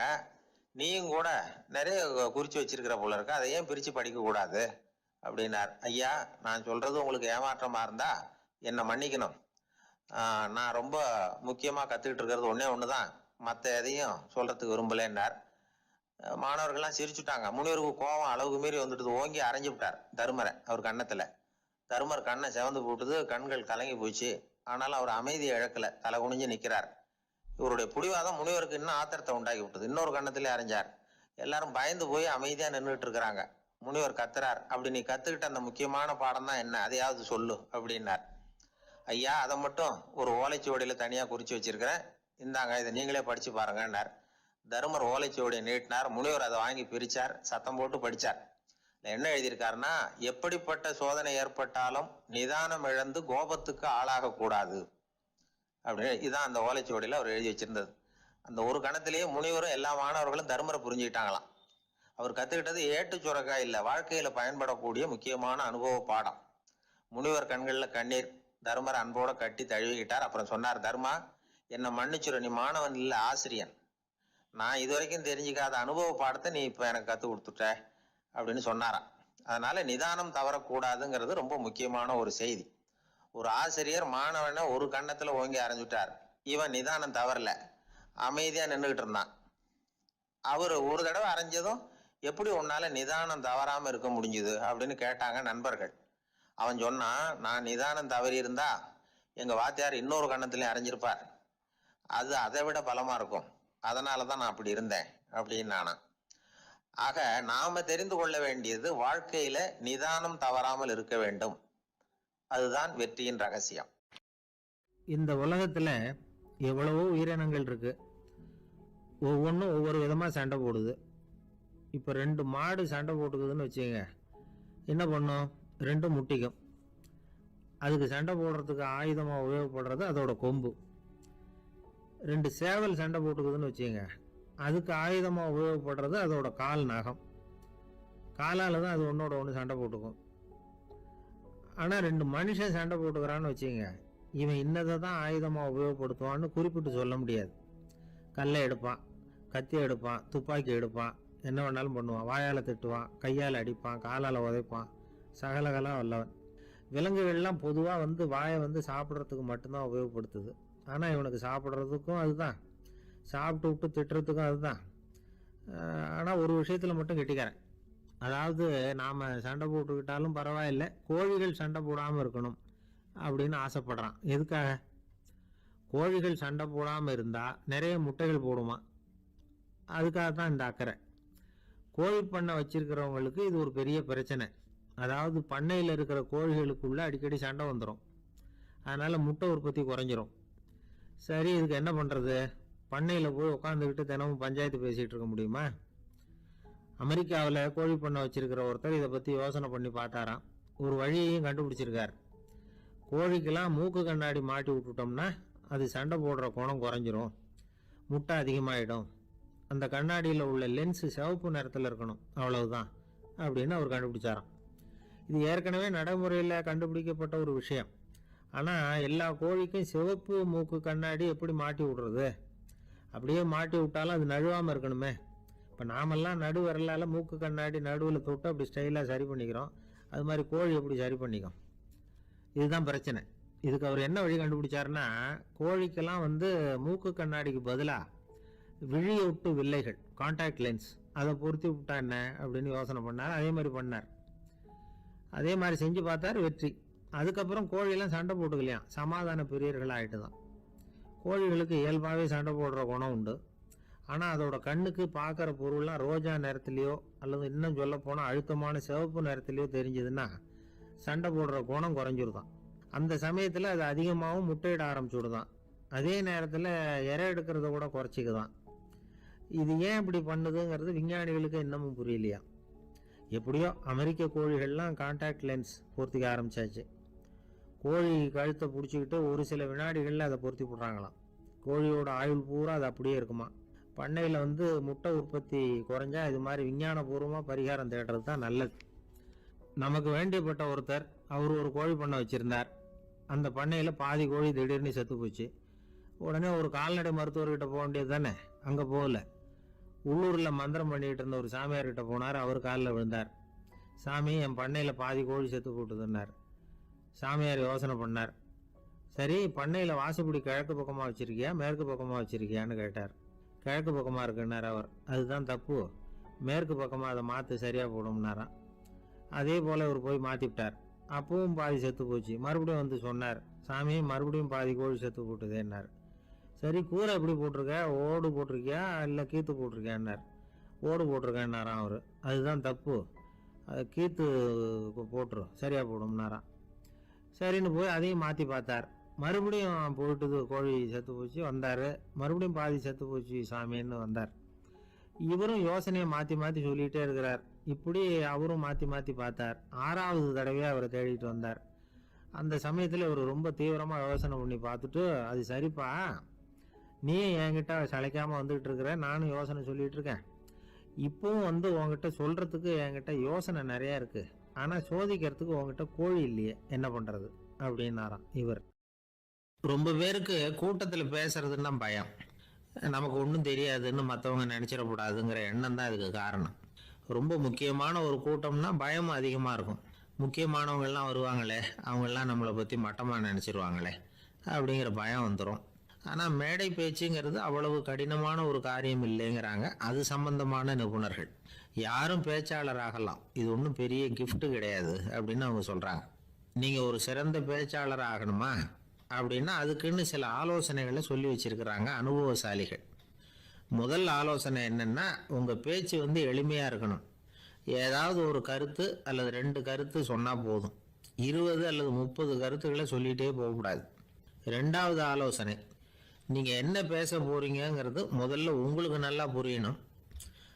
அதுக்கப்புறம் தான் அதை அடுத்தவங்களுக்கு புரிய வைக்க முடியும். எப்படி ஆரம்பிக்க போகிறோம், எந்த கருத்தை முக்கியமாக வலியுறுத்த போகிறோம், எப்படி முடிக்க போகிறோம் அப்படிங்கிறத முதல்ல நல்லா சிந்திச்சு மனசில் வச்சுக்கணும்.